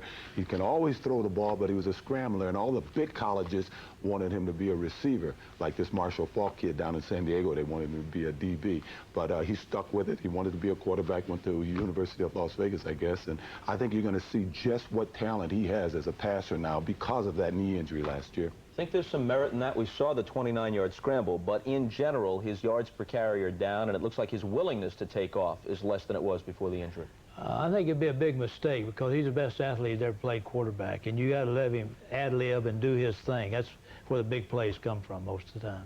Okay, let's take a quick cruise through the rest of the scores. San Francisco is in front early third quarter at the Meadowlands against the Jets. The score here is 24-0. Steve Young has 2 touchdown passes and a touchdown run. Mike Kofer, a 45-yard field goal. One of the TD receptions was a 5-yarder by Jerry Rice, 94 for his career. He will soon go past Steve Largent's NFL record of 100. Meanwhile, his running mate, the other wide receiver, John Taylor, fractures his left fibula in the first half, and he's out for a minimum of 6 weeks. Kansas City has the lead in the third quarter. They've just started the second half 13-6 at Houston. Marty Schottenheimer's team trying to take its record to 3-0. Cincinnati with a 10-3 lead at Green Bay. Early third quarter at Lambeau Field. Cincinnati got off to a bad start. They had 3 first-quarter turnovers, but the Packers couldn't capitalize. Here's the game's only touchdown to this point. The rookie from Tennessee, Carl Perkins, will field a Green Bay punt at his own 5. He'll start to his right. Did I say Carl Perkins? Well, if it was Carl Perkins, nobody could have caught up with his blue suede shoes, but this happens to be Carl Pickens, and it's easy pickings for him after he eludes all these tacklers and goes 95 yards for the touchdown, trotting home, almost taunting the last guy who had a crack at him. And there he is, 95-yard touchdown. They lost Don Majkowski, the Packers did, in the first half with an injured left ankle after he was sacked by Tim Krumrie. They hope it's just a sprain. They're taking x-rays at this point. We'll have a report later. Tampa Bay at Minnesota, halftime in this one at the Metrodome, 13-7 the score. Rich Gannon, a 30-yard touchdown pass to Cris Carter. Then he bruises his right hand, and Sean Salisbury replaces him at quarterback for the Vikings. Vinny Testaverde goes out with a bruised right forearm, and the veteran Steve DeBerg comes in and completes a 28-yard touchdown pass to Courtney Hawkins. So the lead belongs to Tampa Bay. Atlanta leads early third at the Georgia Dome, 7-0 over New Orleans and Seattle in the game you folks are watching with a 7-0 halftime lead. And they're just about to start the second half, so it would be a good idea for us to send it back to the field. 7-0 at halftime. This game has lived up to advanced billing. 2 pretty good defenses, 2 pretty bad offenses. There have been 12 first-half punts. What do you do if you're Dick McPherson, though? I mean, here is a situation where this team can't run, they can't throw, they can't protect the quarterback. They're on pace now for 104 quarterback sacks on the year. They have no points in 2 games. I mean, this is simply an awful offensive team, at least thus far. And throw out that opening drive, and the Seahawks haven't been much better. Seahawks kick off to open the second half. Vaughn in the end zone will run it out. 21-yard line. Let's take a look at our Coors Light halftime stats, such as they are. Joining us today is the honorary choice. And maybe the most significant stat is one that's not even on there, and that's the fact that on third down, the Patriots are now 0 for 7. According to those stats, it's at least a fairly even game if you can judge by number of punts at 6 apiece. But really, they have been able to do, the Patriots have been able to do absolutely nothing on big plays. Pitch it on first down to Russell. And Leonard Russell fumbles the football, recovered by Seattle. So one of the defenses does make a big play. It's Seattle's. Jeff Bryant recovers Leonard Russell's football on the first play from scrimmage in the second half. And of course, the Patriots had 5 turnovers against the Rams last week. Just a simple pitch play, and Leonard Russell is going to try to make an extra spin, try and make something happen for his football team. But if you're on the defense now of the New England Patriots, you're out there on the field, you're saying, you got to be kidding me. I mean, at least we expected to get 3 plays out of you. Now you guys are giving us only 1 and putting us on the 30-yard line. They have to hold them out of the end zone because I don't think New England can score 10 points. Williams in motion. And the handoff is to Warren. Chris Warren stacked up at the 30-yard line. Good defensive play by David Howard. You know, Howard in his 8th year out of Long Beach has been unheralded. He was originally drafted by Minnesota, then traded to Dallas in the Herschel Walker deal. Had 5 starts for the Cowboys last year. 3 years a starter at Minnesota, a couple of years in the USFL, but he's been a valuable pickup. Yeah, and he's really been the emotional leader of this defense. When he took over for Chris Singleton, he has been the guy that you see throwing his arms up in the air, trying to get something created, a little excitement, and he made a big play. That was a big first down play to hopefully put a little heart back in this New England team.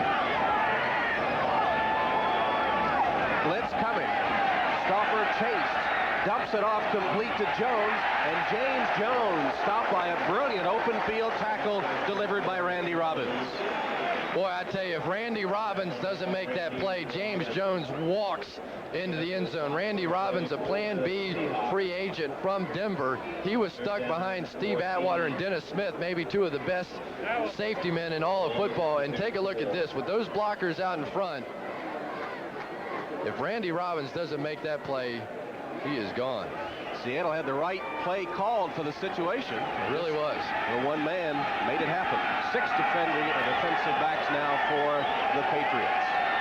They need about 6 yards here for a field goal opportunity. It's a draw play to John L. Williams. No! It is Dwayne Sabb that wraps him up immediately and takes him back. Finally, something to cheer about. Coach Mack even gets in on the act. Watch Dwayne Sabb. Number 95, he's the rookie. He was the 1AA Defensive Player of the Year from New Hampshire, and he just made a huge play. Not only does he keep them from picking up the first down, but also forces a punt rather than a field goal. They ran the football there trying to pick up the 5 or 6 yards for a field goal attempt, but after that kind of a start by the New England offense, what a huge series for this New England defense. Tootin's 7th punt of the day. Bounces into the end zone for the touchback. So New England, after fumbling on its first play from scrimmage to open the second half, gets the ball back after a 38-yard punt. NFL on NBC is brought to you by Hertz #1 Club Gold. Hertz's fastest service now in more locations coast to coast. By Dean Witter. There are many ways to measure success. Dean Witter measures success 1 investor at a time. By the U.S. Army. Learn how to get an edge on life. Be all you can be. And by the new Mazda. Mazda, it just feels right. With producer David Michaels and director Andy Rosenberg, Tom Hammond and Cris Collinsworth welcoming all of you watching from Portland, Maine to Portland, Oregon. It's 7-0 Seahawks. Russell, 10-yard run after fumbling the last time. That'll be just beyond the first down marker. Is And Russell comes back with a big effort and finally stopped by Eugene Robinson. That's exactly what you need if you're on the Patriots team. Watch the right side of the line of scrimmage. That's number 75, Larry Williams, coming off and making a play, making a block on the inside linebacker. He's filling in now for Eugene Chung, their #1 draft choice. Big hole for the Patriots. Leonard Russell has to say, what was that? Russell, the only setback in a 3 wide receiver formation. Gets the handoff. And again, a pretty good hole. Pounds ahead across the 35 to the 36-yard line. Give him a 5-yard gain before he's tackled by David Wyman. You know, the defense has really given this Patriot team a lift. That was a tremendous 3-and-out series that they had. Not only did they hold them for 3 plays, but they also pushed them back. The Seahawks pushed them back out of field goal range. A tremendous series defensively, and now you're seeing the offense playing a little sharper, I think, because of it.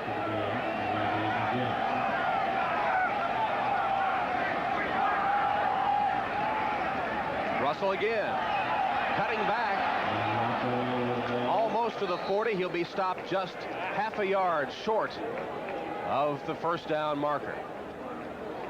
I tell you, if I'm Tom Catlin, the defensive coordinator of the Seahawks, I force them to throw. I put 8 guys up there. I'll put 9 guys up there, but I want to see Hugh Millen throw the football, because the only success... That's Greg Riccozzi, 71, reporting as an eligible receiver. The only success that the Patriots have had in the past 2 ball games is running the football. You take that away, let's see if they can beat me throwing the ball. Riccozzi lines up at a tight end. Pats 0 for 7 on 3rd down.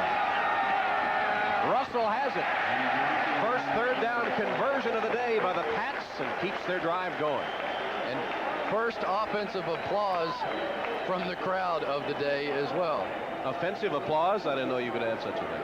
It is kind of like oxymoron. Yeah, look at Dick. He said, yeah, there we go.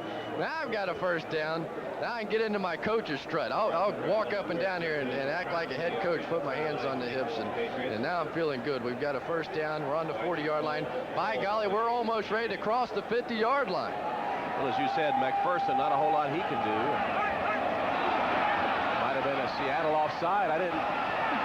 It's Russell with a free play that gets 4 or 5 yards to the 45. I thought one of the Seahawks jumped offside and never made an attempt to get back. Didn't make contact, but was caught in the neutral zone. It might have been Cortez Kennedy. Offside, defense, 5 yards, repeat first down.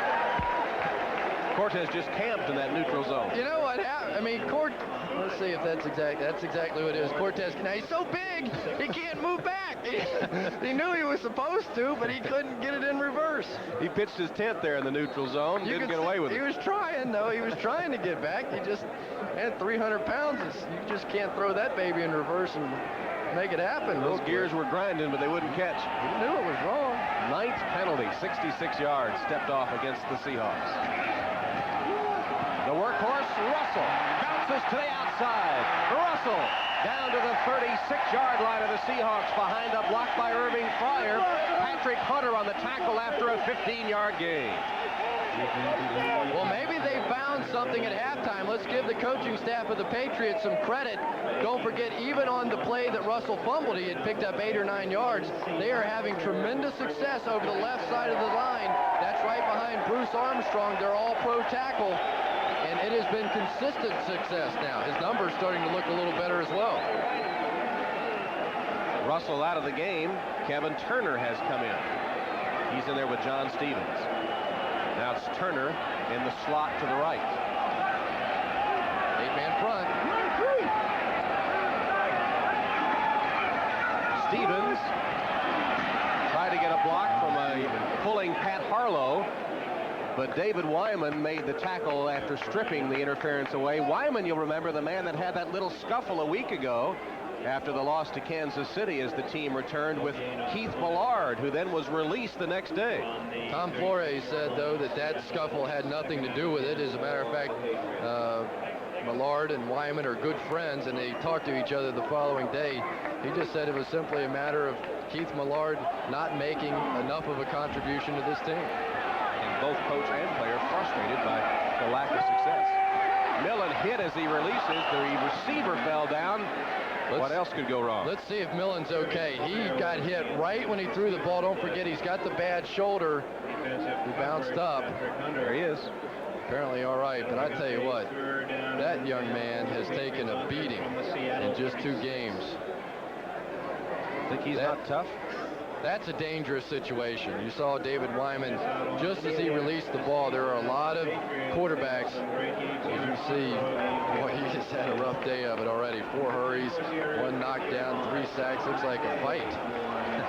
Fryer, Timpson, and McMurtry, the only 3 wide receivers the Pats have in the game, along with John Vaughn in the backfield. Millen with protection this time, pass for Fryer, touchdown!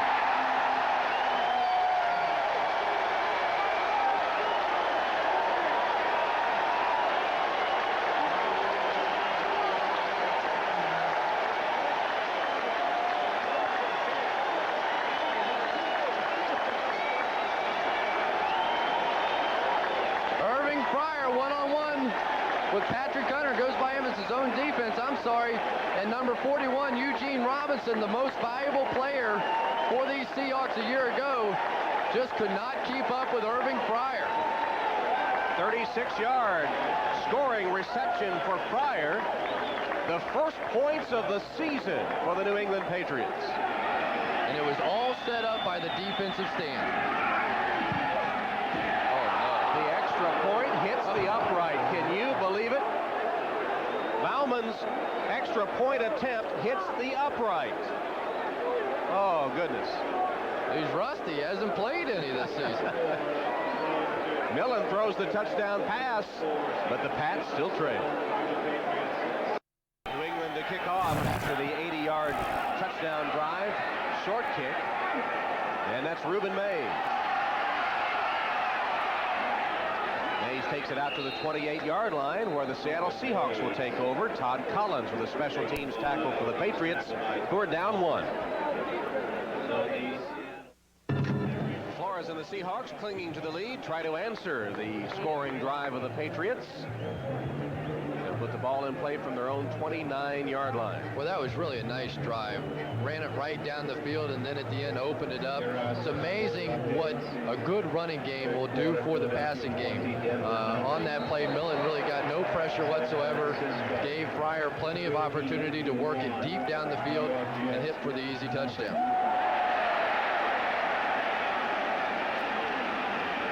Cheer from the crowd as they announce San Francisco 31, the Jets nothing. Play action pass. Stauffer with plenty of time. Now it breaks down and the pass misfires, intended for Warren. Well, originally Stauffer had time to look at his first, second, third option, and great job that time by Kelly Stauffer. Earlier in the ball game, we saw him throw it up for grabs when it wasn't there. That time there was nothing down the field. They tried to go deep. They tried to hit a bomb on first down. It simply wasn't there. The crossing route over the middle wasn't there. Now just get rid of the football. Great play by a quarterback. 2nd down and 10.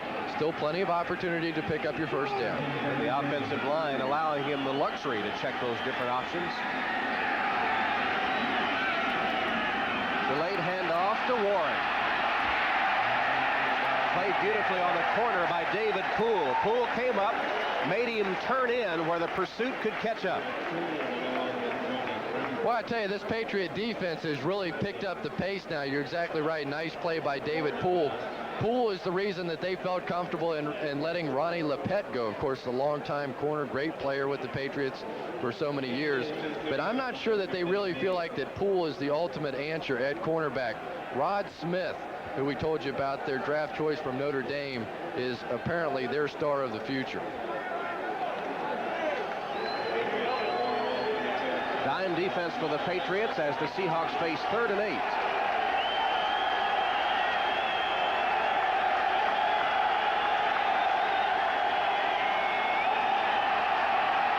Stauffer, sidearm delivery intended for Kane, incomplete with a flag down. Maurice Hurst was covering Tommy Kane. I think it's delay of game against the Seahawks. That'll give them another play, though. The play does not count before the snap. Delay of game.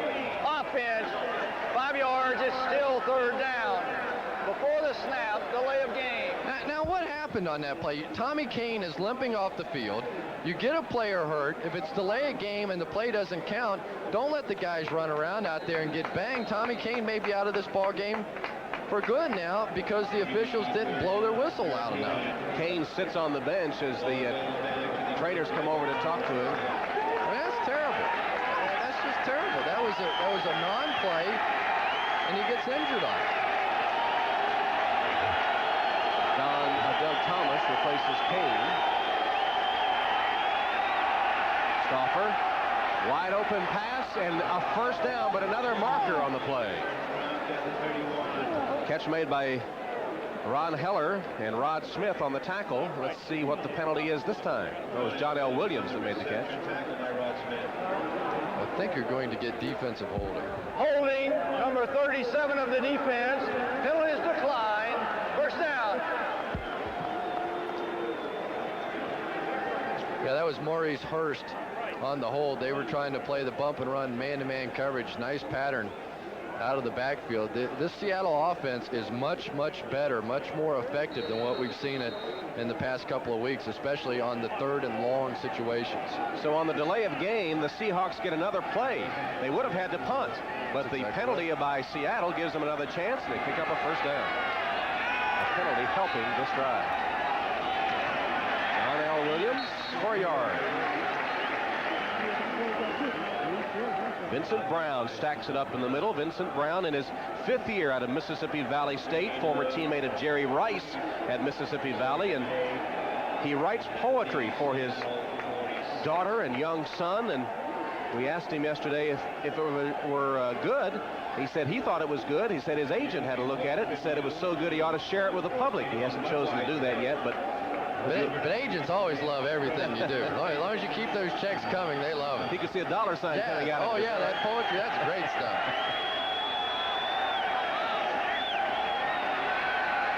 Stauffer. Sidearm toss off the hands of Heller, the intended receiver. Covered closely by Rod Smith. Remember, Heller went out of the ball game earlier, and it looks like he's injured again. He had the problem with his hand, his wrist, with something, and they've got a problem at the tight end position because Paul Green still cannot play.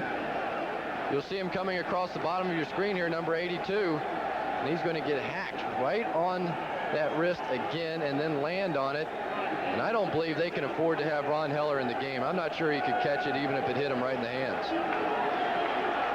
Trey Junkin, the remaining tight end for the Seahawks. Kane, Thomas, and Clark, 3 wides for the Seahawks. Plenty of time for Stauffer. No pressure whatsoever. And the pass out of bounds. Jerome Henderson was defending Clark on the play, but the ball delivered out of bounds wide of the sideline marker anyway. Well, they got away with it. They won the battle there, but I'm surprised that New England has gotten away from their pressure defense. The one thing that they have had success with Stauffer is just trying to bring some pressure on him. I guess that time, third and very long, they felt like they could get away with it. Punt number 8 for Tootin as Timpson awaits it. Tootin's had 5 over 50 yards today.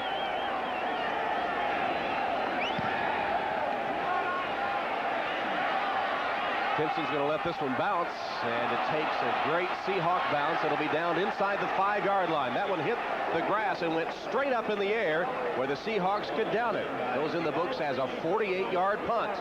New England backed up. Back at Foxborough, where the crowd today was asked to contribute to a fund for Hurricane Andrew victims, the We Will Rebuild Fund. And remember, the opener, New England-Miami, was canceled and rescheduled for October 18th. And when the Patriots go to Miami to play, they're going to take a donation to that We Will Rebuild Fund. Bruce Armstrong, the all-pro tackle of the Patriots, is chairman of the fund. He's from Miami. And of course, Sam Jankovic came from Miami. His son had his house destroyed. Sam Jr. lost his house in Hurricane Andrew. Well, they were successful on the ground on the last possession, going with Leonard Russell. They go to him here and get only a couple of yards. Wyman and Porter were ready for it. But they were successful to the left side. I'm surprised that they came back and opened up this series by trying to run right. Eugene Chung is out of the ball game. Larry Williams has taken his place. But where they had success was left. Bruce Armstrong, a great tackle in this league, and Reggie Redding, who hasn't had much success against Cortez Kennedy on the pass plays, but evidently is doing fairly well on the running plays.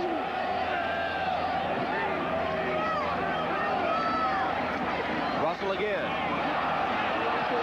Tried to cut it back the other way and did finally net a couple of yards before he's twisted to the turf by Rufus Porter.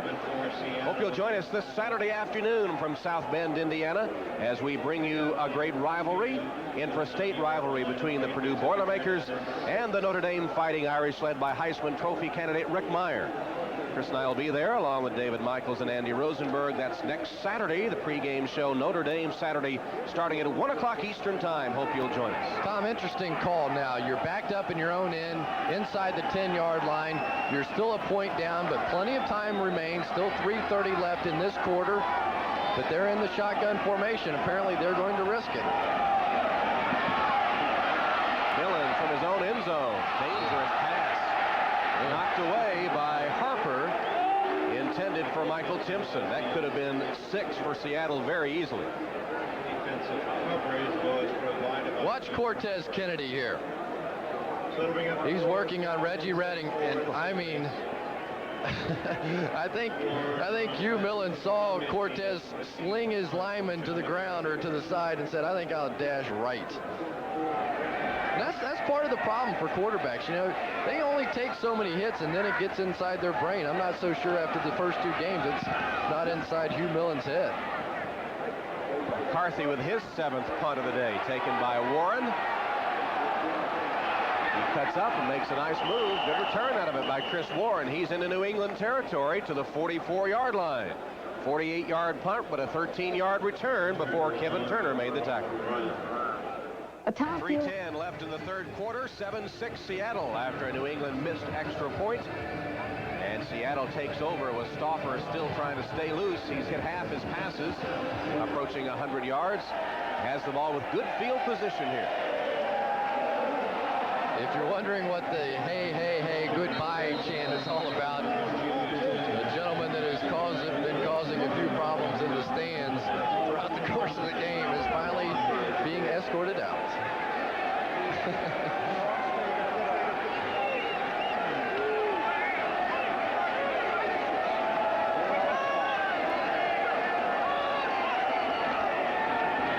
First down handoff goes to Chris Warren, and Chris bangs out about 9 yards before he's tripped up. David Howard gets credit for another tackle. He's made a lot of big plays for the New England defense today.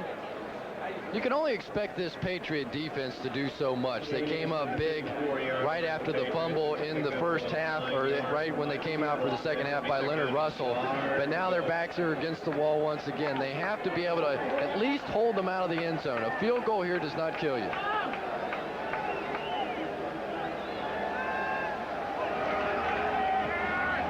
Stauffer pumped one way and then, through an interception, it would appear.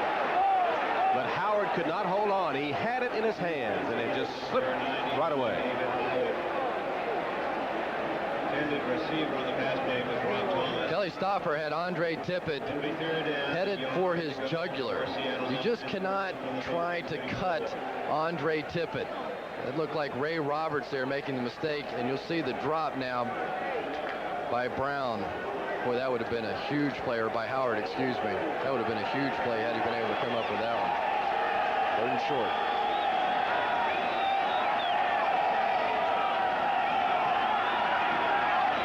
Warren goes airborne and is thrown back. Tippett and Brown right there to meet him. You have to go for it here. Absolutely have to go for it. It would be over 50-yard field goal. You see Tom Flores, I'd be shocked if he doesn't go for it on 4th down if they don't have the first down. It is 4th down. The offense isn't leaving the field.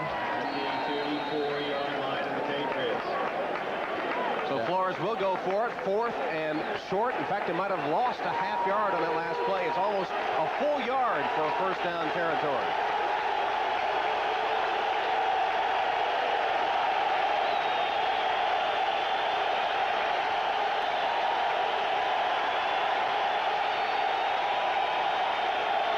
Warren on the pitch, hit behind the line, shakes free, and has the first down. Scrambles to the 25-yard line. Great effort by Cris Warren. That was a sensational run. And Joe Collier is upset. He had the perfect defense. They had this stopped in the backfield. Number 36, Jerome Henderson, simply cannot make the play. Missed tackles.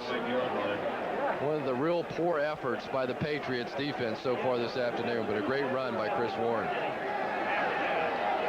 First down, Seahawks from the New England 25-yard line. 7-0 Seattle inside the final minute of the third quarter. 7-6 the score. 7-6 Seattle. Stauffer pitches it to a wide open Jones. And James Jones is close to a first down right at the sideline where he's banged out of bounds by Maurice Hurst. It's amazing what a missed extra point will do to the complexion of a football game. Now, instead of trying to defend a tie, you're behind, and you really, given the offensive woes of the Patriots in this ball game and during the course of this season, they cannot give up a touchdown. And that play will bring the third quarter to a close. Kelly Stauffer has hit 13 of 26 for 106 yards passing.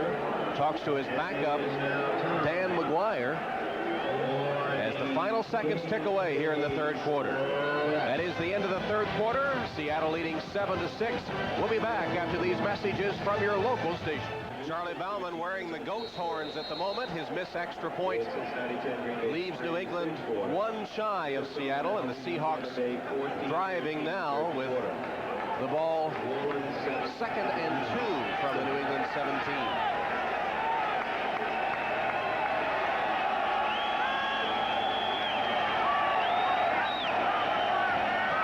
Reverse.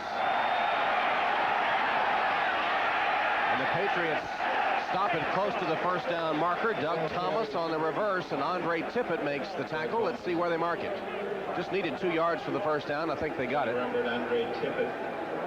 And they will. They'll put the ball just inside the New England 15. First down, Seattle. You know, it worked, but that's a strange call, Tom. You're in field goal range. You want to force the Patriots to score a touchdown to beat you. It would have given you a 4-point lead just to have a field goal now. And those reverses so often will end up losing 10 yards. They got away with it there. But I'm not crazy about the call on the 20-yard line.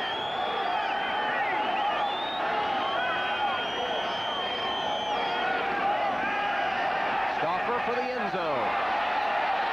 And the catch made for the touchdown by Rob Thomas. 15-yard touchdown pass by Stauffer. There's a penalty marker on the play. Holding number 30 of the offense. 10 yards. Repeat first down. A hold by James Jones nullifies the touchdown pass. Tom Flores can't believe it. Boy, in a ball game like this, a touchdown just about puts the Patriots away.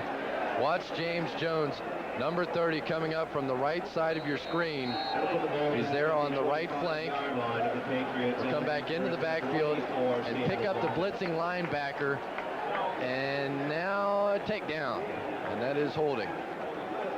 I probably should mention that Jones is from Florida, University of Florida. Alma mater of my... Now, why would you... You should mention that, huh? It's another shot. Stauffer tries to get it back. Chased. Got rid of it. Complete. Jones, who had the holding call, running for his life. Back to the original line of scrimmage, and then a flag comes flying.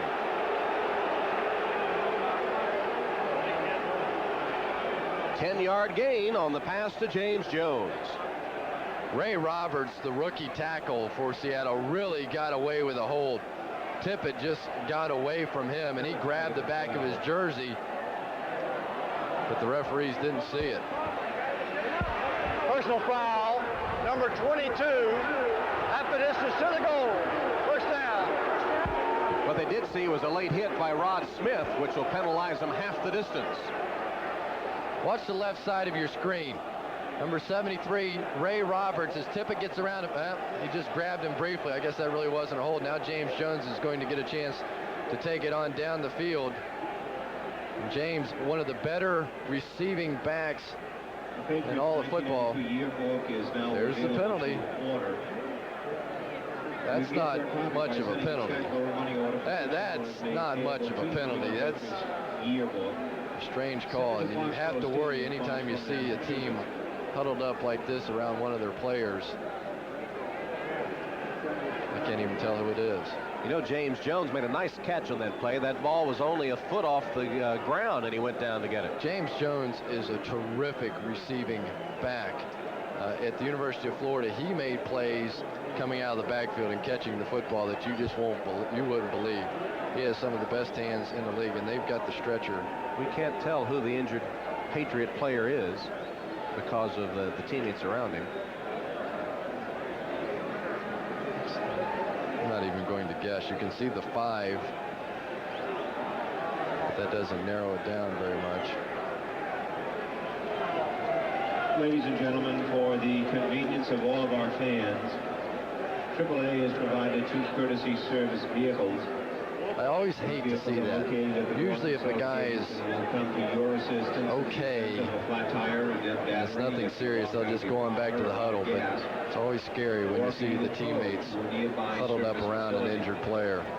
For over 90 years, AAA has provided emergency roadside services to its members. America's #1 auto club, AAA, is the official auto club for the New England Patriots this year.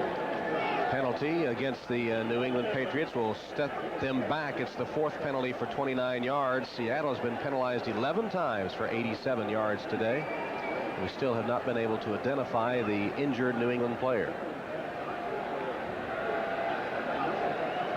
We think it might be Vincent Brown, the fine linebacker, who told us yesterday he wanted to be recognized as one of the top 3 or 4 inside linebackers in the NFL, and certainly was headed in that direction as the #1 tackler on this team a year ago, 117 of them. Alternate for the Pro Bowl last season. And obviously one of the very well-liked players on this team. You see Joe Collier, he's concerned. And not so much because you lose a football player for a game or a play or whatever it might be, but he is as bright and articulate a young man as I've met in a long time. You talked about the poetry and just such an intense competitor. Let's see if we can find out what happened by taking another look at the play. The description is he's the blur that you see in the center of your screen, number 59. See if we can pick up exactly what happened to him.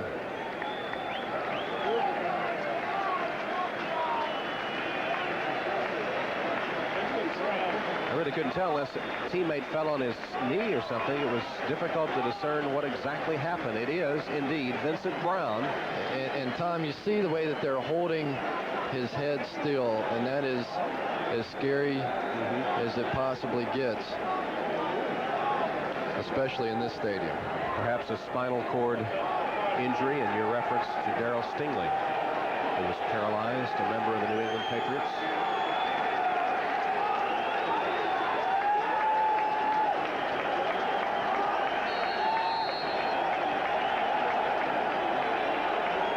We certainly hope that Vincent is all right. An impressive young man.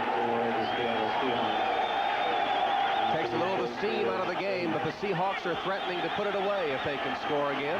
1st and goal for them inside the New England 10.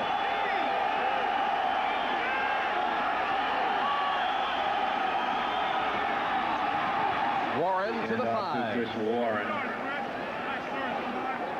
Back inside the 5 to the 4 or the 3.5. Before he stopped, it'll be 2nd and goal. You know, Tom, the worst part about an injury like that is for the family, who I'm sure is sitting at home and watching on television, either that or here at the ball game, and they just don't know. You just don't know. So as soon as we get any word whatsoever, we will certainly pass it along. Warren has carried 17 times for 90 yards now. He's the only setback. And he gets the fake from Stauffer, who rolls and pitches for the end zone, incomplete.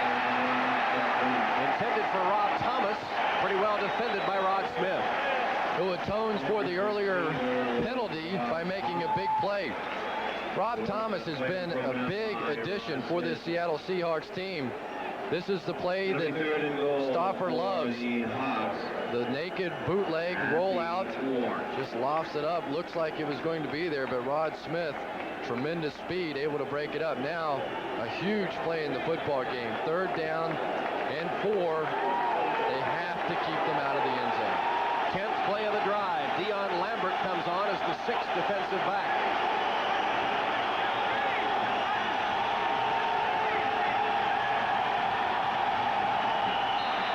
Penalty markers down. I think that'll be a 5-yard step off against Seattle for illegal procedure. Ray Roberts looked like he came across too soon. Before the snap, ball start. Number 73, 5 yards. It's still 3rd down. Ray Roberts with a false start. Credit the crowd for that penalty. So many times when you get down in the end zone, that's where it's the loudest in the stadium. It looked like Stauffer just barked out some kind of a preliminary signal. Ray Roberts, the rookie, jumped off sides. Now 3rd and 9. Inside the 10-yard line. 3rd and goal from that 9-yard line. 7-6 game, Seattle.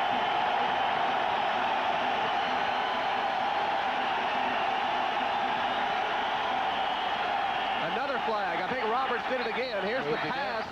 It's complete for the touchdown to Paul Green, who's come back in the game despite an earlier injury, but I believe Roberts with another false start. That's exactly right. The officials blew it dead, so that play does not count at all. Before the snap, number 73, offense, false start. The rookie from Virginia, 1st-round draft choice, the All-American for the Cavaliers, taking the worst of it here. You saw Derek Brills patting him on the tail, just coming up out of the stance.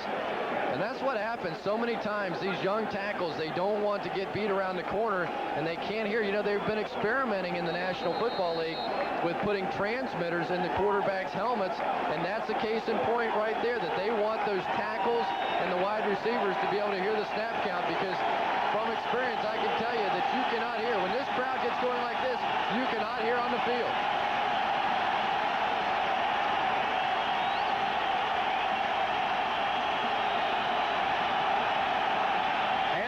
To Warren. He'll be stopped at the 7-yard line. It'll be 4th down. That's a good call. That really is a good call by Tom Flores. You're backed up to the 16-yard line, 3rd and forever. You have to have points on the board. Force New England, who has had their share of problems on offense, not only today, but in the first game against the Rams as well. Force them to beat you with a touchdown and not a field goal. Almost automatic now for John Casey. 25-yard attempt by Casey from the hold of Tootin. And the kick is good. So John Casey kicks the field goal to extend the lead to 4. On NBC is brought to you by Domino's. Call Domino's Pizza right now, and you'll be enjoying our unlimited toppings pizza deal when the game is over.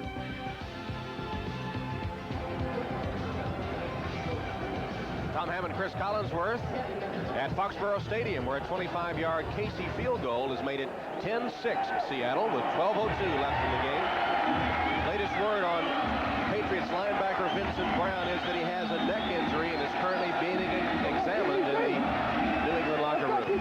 Casey's kick, taken by Vaughn, 2 yards deep. He fumbled it off his shoulder pads, and Tinson recovers it at the 5. So New England has it 95 yards away from the goal line. Next Sunday, NBC Sports with an NFL doubleheader for you. It starts with the NFL Live show at 12:30. Then you'll see the Buffalo, New England, or Denver, Cleveland doubleheader game. You'll see either Miami, Seattle, or the Jets and Rams. Buffalo has had some trouble here at Foxborough Stadium in the past, so that may not be quite the walkover that it will be made out to be. In fact, the Patriots beat the Bills here last season. Stevens now sets up on a wing to the right and goes in motion. 8-man front for Seattle. And off to Russell. Wrestled down after a yard by big old Cortez Kennedy. Got some help along the way from his teammates, chiefly Terry Wooden. Tom Catlin obviously daring the New England Patriots to throw the football. You see him there, the defensive coordinator. He will play this 8-man front until it is 3rd and long. I would have imagined he'll come right back with it again. You don't want to give up the long, cheap play. You certainly don't want to go up a 95-yarder, but so far, Hugh Millen has not been able to beat them in the air. He'll try Hugh here, and he unloads it for Fryer. Good defensive play. Fans wanted an interference call, but Patrick Hunter had it timed out pretty well.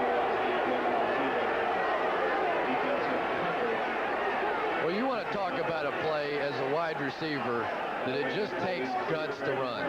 There's no question about it. You run a deep post pattern in the middle with Eugene Robinson bearing down on you here.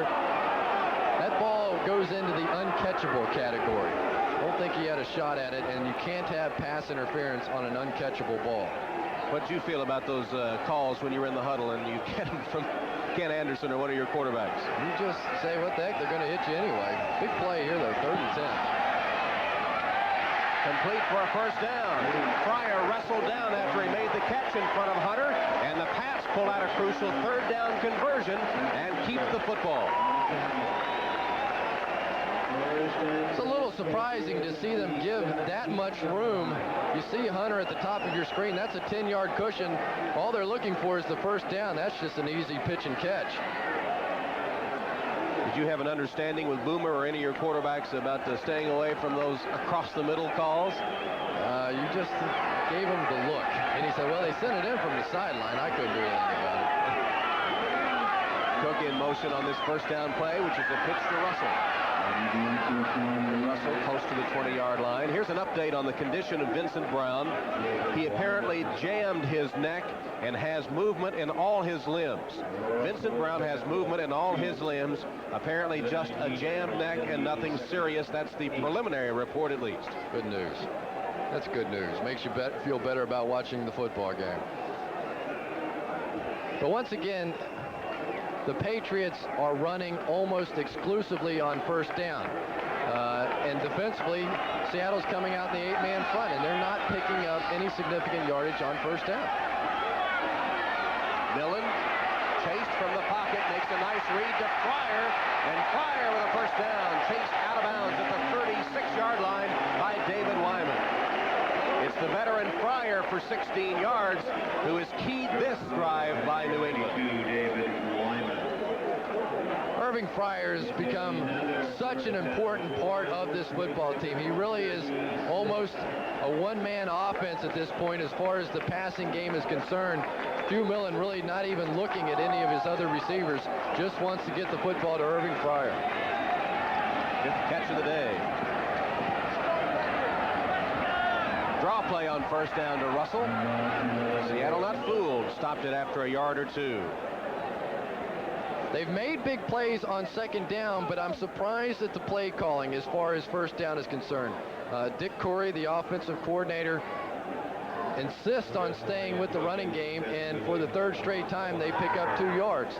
Thus far, they've been able to make it up on second down, but first down with that kind of production just puts your offense in an awfully tough spot. Dick Corey's family watching in California via satellite. Millen caught by Russell and somehow got away from the initial 2 tacklers, but then is stopped for a loss of 2 by Terry Wooden and others. That one looked bad from the outset. Yeah, that was very close to being a lateral. That was a nice play by Leonard Russell. You say, why not just bat that ball down? Obviously, the play wasn't developing correctly. But let's see if this was a lateral or not. He threw it from about a yard inside. That was at least a parallel pass. Very close indeed. So nice play by Russell, just making the catch and making the best out of what he had. 3 wides now. Fryer, Timpson, and McMurtry on 3rd and 9. Good protection from Millen, and Timpson with a catch for a first down to the 48-yard line. Timpson caught it in front of Dwayne Harper for 12. Boy, that sure helps this offense when you have somebody like Michael Timpson, who's a burner. He has great speed. You have to give him plenty of room off the inside technique, leaves plenty of room open on the outside. He attended Hialeah Miami Lakes High School and became the first athlete to win 4 events in a Florida State track meet. He won the 120, the 330 hurdles, the 220 dash, and the long jump. Quite an athlete. Former American record holder in the indoor 300 meters. Change of the play by Miller. Just a hurry. Millen's pass complete and then fumbled. Let's see, is it ruled a fumble? Yes, it is, and the Seahawks have it. Kevin Turner coughed it up, and David Wyman recovered for Seattle. The Patriots have really been hurt by rookie mistakes. Kevin Turner, the rookie out of Alabama. Let's see if he gets 2 feet down. That's the rule. You have to catch it and go 1-2. Get both those feet down. 1, 2. Now the fumble. Good call by the officials. Second turnover by the Patriots, who had advanced from their own 5-yard line and apparently had a pretty good drive going. Turnover by the rookie. Gives it back to the Seahawks. There's nothing worse. Kevin Turner, though, did make a nice play as far as getting up and making the tackle, because David Wyman had blockers in front of him, and if Turner not made the tackle, that may well have been a touchdown.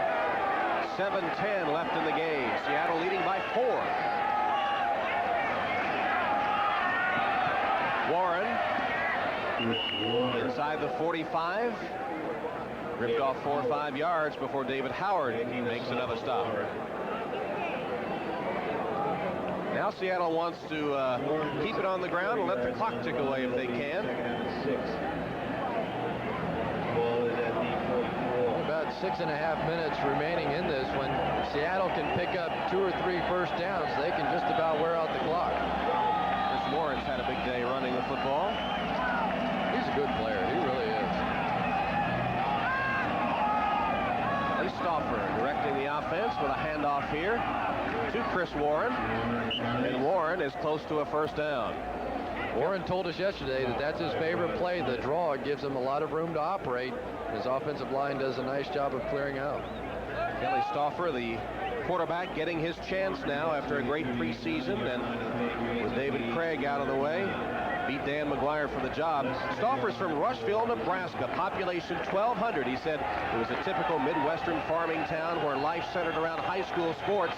And of course, he was a great football player there. Baseball, though, was his favorite sport. In fact, he threw a perfect game in the high school regional finals. His team was 20-1 in basketball as a senior, and he also threw the shot, the discus, ran the 4x100 relay. They're watching in Rushville on satellite, too. On that 3rd down play, the Patriots say they stopped him. The Seahawks say they have a first down. Let's see. I don't know if he got it or not, but the Patriots have done a great job today in their short yardage defense. Apparently it is going to be 4th down. I think I saw the referee stick his fist in the air signifying 4th down. I'm going to bring the chains. And if you're Tom Flores, do you punt or go for it? I believe Tom Flores is going to punt, and really no choice at this point in the game. But the way that your defense has been playing, you have to feel fairly comfortable that if you can get a good punt out of Rick Tootin and back them up inside the 20-yard line, that your defense will get the job done. Remember, because of the missed extra point, they have to have a touchdown to beat you, and I'm sure Tom Flores would like to go for it. But to be honest, his offense has not had success. It'll be a delay of game. Here we go with the punters. padding the stats again. He's going to delay a game, offense, penalties decline. It's still 4th down. They're going to give Tootin more of a chance to kill it inside the 20. So on 4th and a half yard, Flores takes the delay of game. And Tootin will now stand back at the 45-yard line to kick it. That's 102 yards in penalties against Seattle today.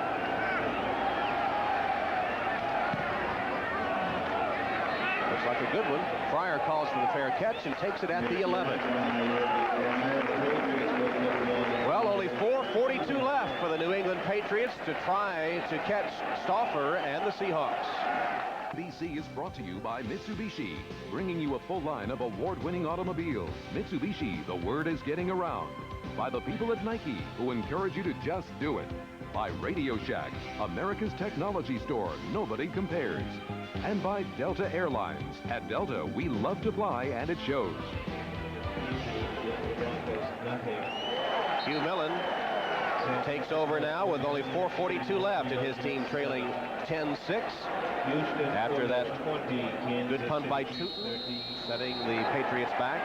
Actually, the Seahawks had been called for delay of game, but New England declined the penalty. So let's see if they get back to that scat package that we talked about at the beginning of the game, where they go from the fullback to the tight end, then to the wide receiver, try to get out of this hole. Millen faked the toss, now having to scramble. He'll be trapped and down. That's the 4th sack of the day. It was Tony Woods that caught Millen from behind that time. That was a busted play. Irving Fryer took off down the field, and Hugh Millen flipped around, was looking to throw the slant or the quick hitch, and Irving Fryer was 30 yards down the field. There was no other receiver on that side. There's Fryer. Now it's 2nd and 15. Ball all the way back to the New England 7. They'll try to run it out of there. Leonard Russell is across the 10 to the 11 or 12. Esby Glasgow from a safety spot as the clock reaches 4 minutes. They're in the 2-minute offense, and they have to throw the ball here. They just still have 3 timeouts remaining, but you can't count on your defense forcing Seattle to go 3 and out. You have to try to pick up the first down now.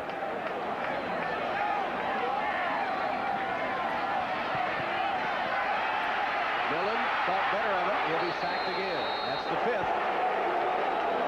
Natu Tuatagaloa, just released by Cincinnati on the 11th of September and signed by Seattle on the 16th. Gets the sack. He's a happy guy. He was a contract, had contract problems in Cincinnati, was never able to work it out, and finally they released him. He's only been in town, has been a part of this team now for a couple of days, but he comes up with a huge sack, but you can't blame the offensive line for that one. Millen had all kinds of time, just nobody open. Was blocked on McCarthy's 8th punt of the day, and he was hurried into a bad kick off the side of his foot. It'll be downed at the New England 36-yard line. So the Patriots running out of time and chances. Coach Mack thought he had this New England team headed in the right direction last season when they won 6 games after a dreadful 1990.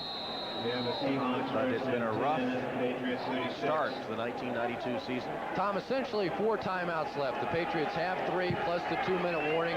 Whether or not you burn a timeout is predicated upon how well they do on this first down. How they do is pretty well as John L. Williams lugs it to the 30-yard line. Johnny Rembert makes the tackle. Timeout New England, stopping the clock with an even 3 minutes left. Watch me, Coach Mack I'm not sure he wanted that timeout, because after picking up 6 yards, you almost have to concede the first down to them. Maybe he wanted to wait for a better first down play by his defense. Well, coming up tonight on NBC, it's an all-new Secret Service based on the actual cases. An undercover agent is tempted by the woman he's trying to bust. Then on an all-new eyewitness video, see incredible footage of a woman who survived a whale attack, followed by an NBC world premiere movie starring... Don't interrupt me yet. Starring followed by an NBC world premiere movie starring Kathy Ireland. That ought to perk your ears up a little bit. Danger Island tonight on NBC. I'd rather talk about the whale attack. They have a video of that, huh? Video of it. I don't know if it was a killer whale or not, but it was a whale attack. Final score in from Philly. Not surprised that the Eagles beat the Broncos, but the margin does raise an eyebrow or so. 30-zip Philly.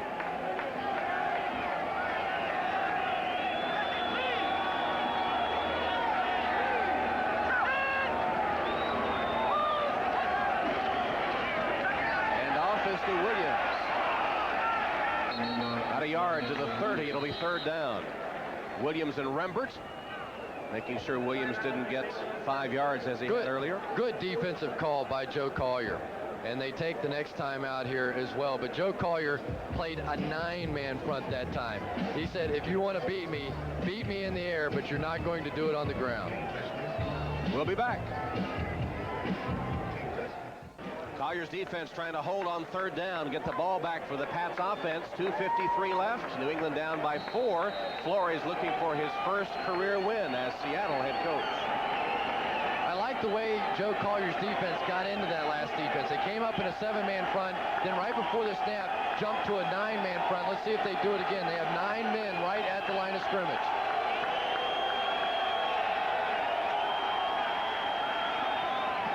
And off to Warren. Breaks through a seam and has a first down to the 23-yard line of the Patriots.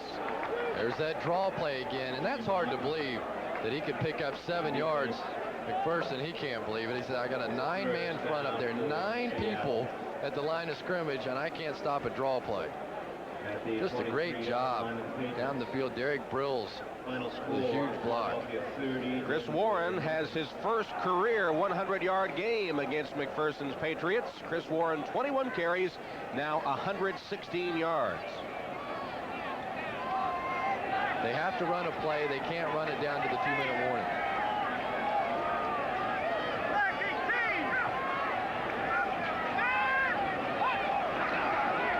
Warren takes tacklers with him inside the 20. Got 4 yards or so as the clock stops for the 2-minute warning. Officially 1:59 left in the game. Seattle with the lead by 4. Seattle leading 10-6 over New England with 1:59 left in the game. And the Patriots down to their final timeout. But they have time. If they stop them from this first down, they'll force Seattle to kick. That'll only give them a 7-point lead. It's not over.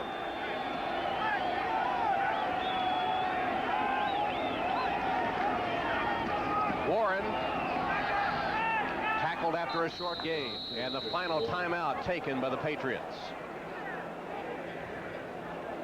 Now it all comes down to one play.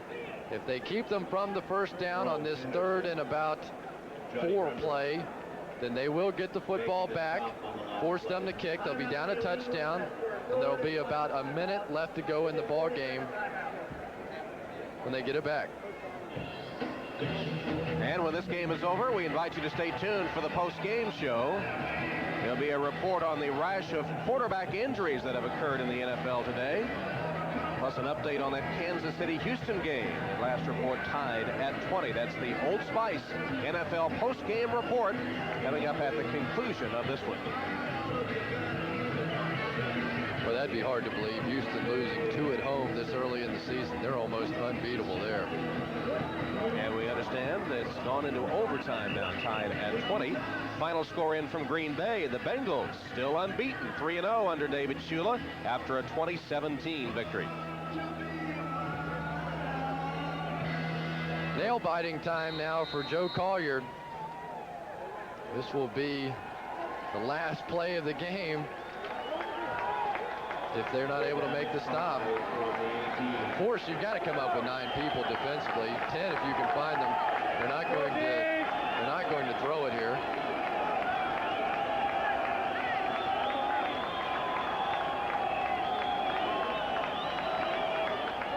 Give it to Warren. Chris Warren fighting his way forward. There's a penalty marker down. He is inside the 15. I think just short of the first down. Eugene Lockhart made the tackle. And a holding call against Seattle.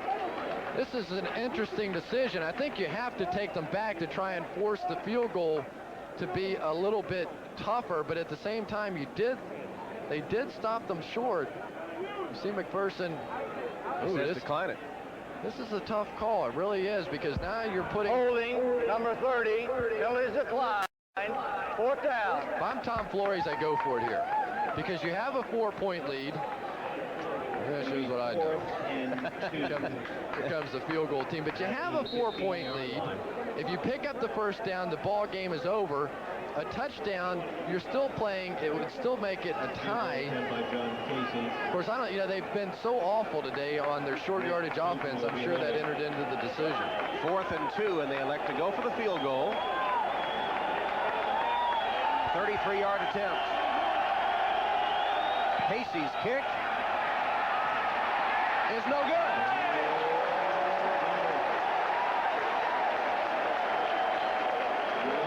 It sailed wide left for John Casey, and the Patriots have life yet. Watch Casey's reaction after the kick. He doesn't miss many. 25 of 31 last year. He can't believe it. That's a huge miss. Still, though, the Patriots are 80 yards away. A field goal does them no good. They have to score a touchdown. They trail by 4. No timeouts remaining. 1:44 on the clock. Hugh Millen has passed for 106 yards and a touchdown today. Under pressure, steps free. McMurtry has it. McMurtry out of bounds at the 40-yard line of the Patriots. Millen stepped away from the rush and completed it for 20. Nice play. Here they go in their 2-minute offense. They've had some success with this. This 2-minute offense has been one of the few bright spots for them. Millen across the middle. Cook has it, but only 5 yards, and the clock will continue to go. I don't know if you want those across the middle. 5-yarders don't do you much good. Remember, they have to have a touchdown. A field goal does them no good, and they're basically going to burn 20 to 25 seconds for a 5-yard gain.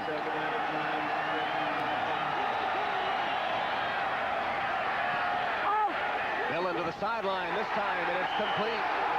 Timpson makes the catch, but didn't get out of bounds. The clock continues to roll, approaching 1 minute. Timpson made a mistake. He caught the ball and laid there. If he had just caught it and kept rolling, they would have stopped the clock. Inside Seahawk territory. Millen to the other side. Fryer out of bounds at the 25-yard line. 17 yards before Glasgow got him out. Pitch and catch time for McPherson's Patriots. They need a touchdown. 45 seconds, no timeouts. Right back to the line of scrimmage. Millen's pass for the end zone. Intercepted. Intercepted by Patrick Hunter, who'll down it there. That was the play they hit for a touchdown earlier in the game. But that time, Patrick Hunter dropped back into his zone. They had deep help with the safeties, but nobody underneath. Patrick Hunter disregarded the underneath receiver, dropped back, and saved the game.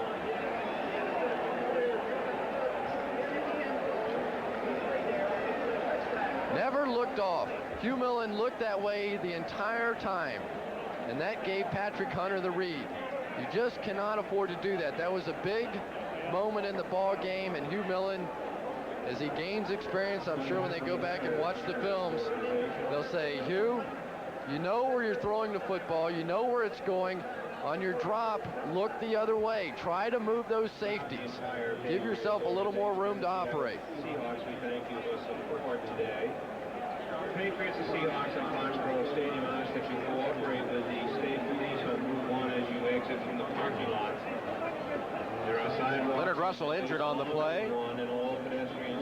Hugh Millen with his 5th interception of the season, first in this game, just when the Patriots were moving with their 2-minute offense. Don't forget the Old Spice NFL postgame report, all the stats and highlights and final scores.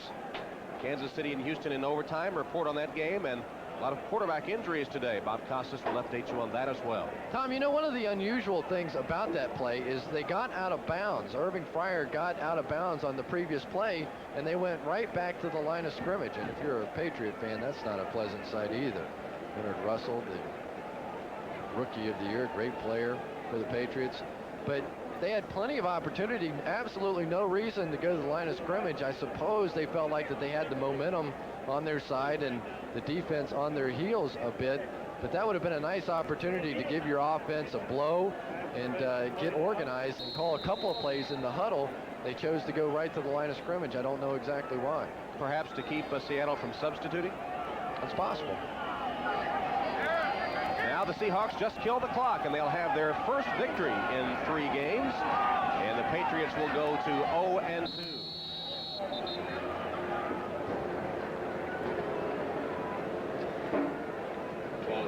Person had the opportunity. They drove down. The 2-minute drill was working very well, but a bit of inexperience on the part of Hugh Millen.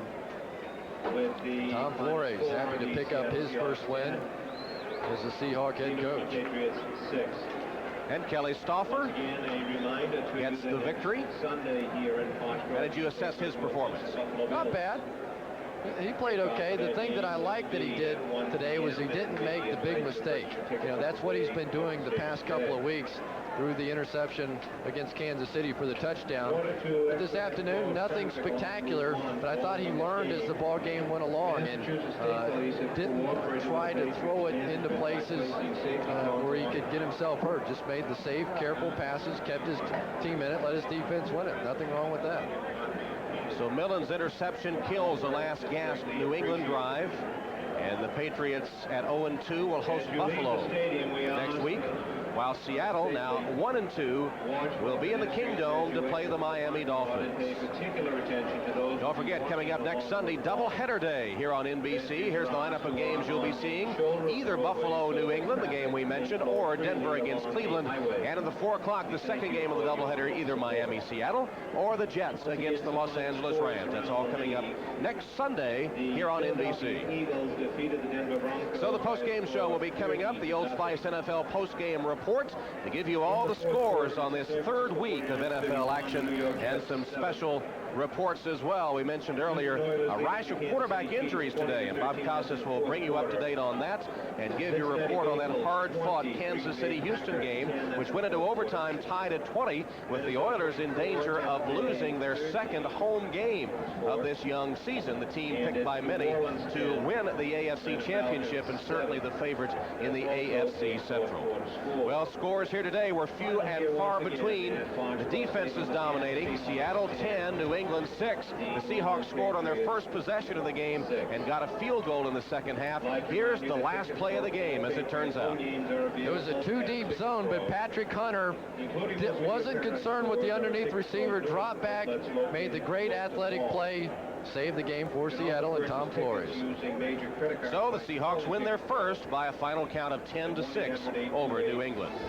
The executive producer of NBC Sports is Terry O'Neill. Coordinating producer of football, John Francis. Today's game produced by David Michaels and directed by Andy Rosenberg. Associate Director Carol Larson. Production Associate Harold Bryant. Now this is Tom Hammond for Cris Collinsworth saying so long from Foxborough.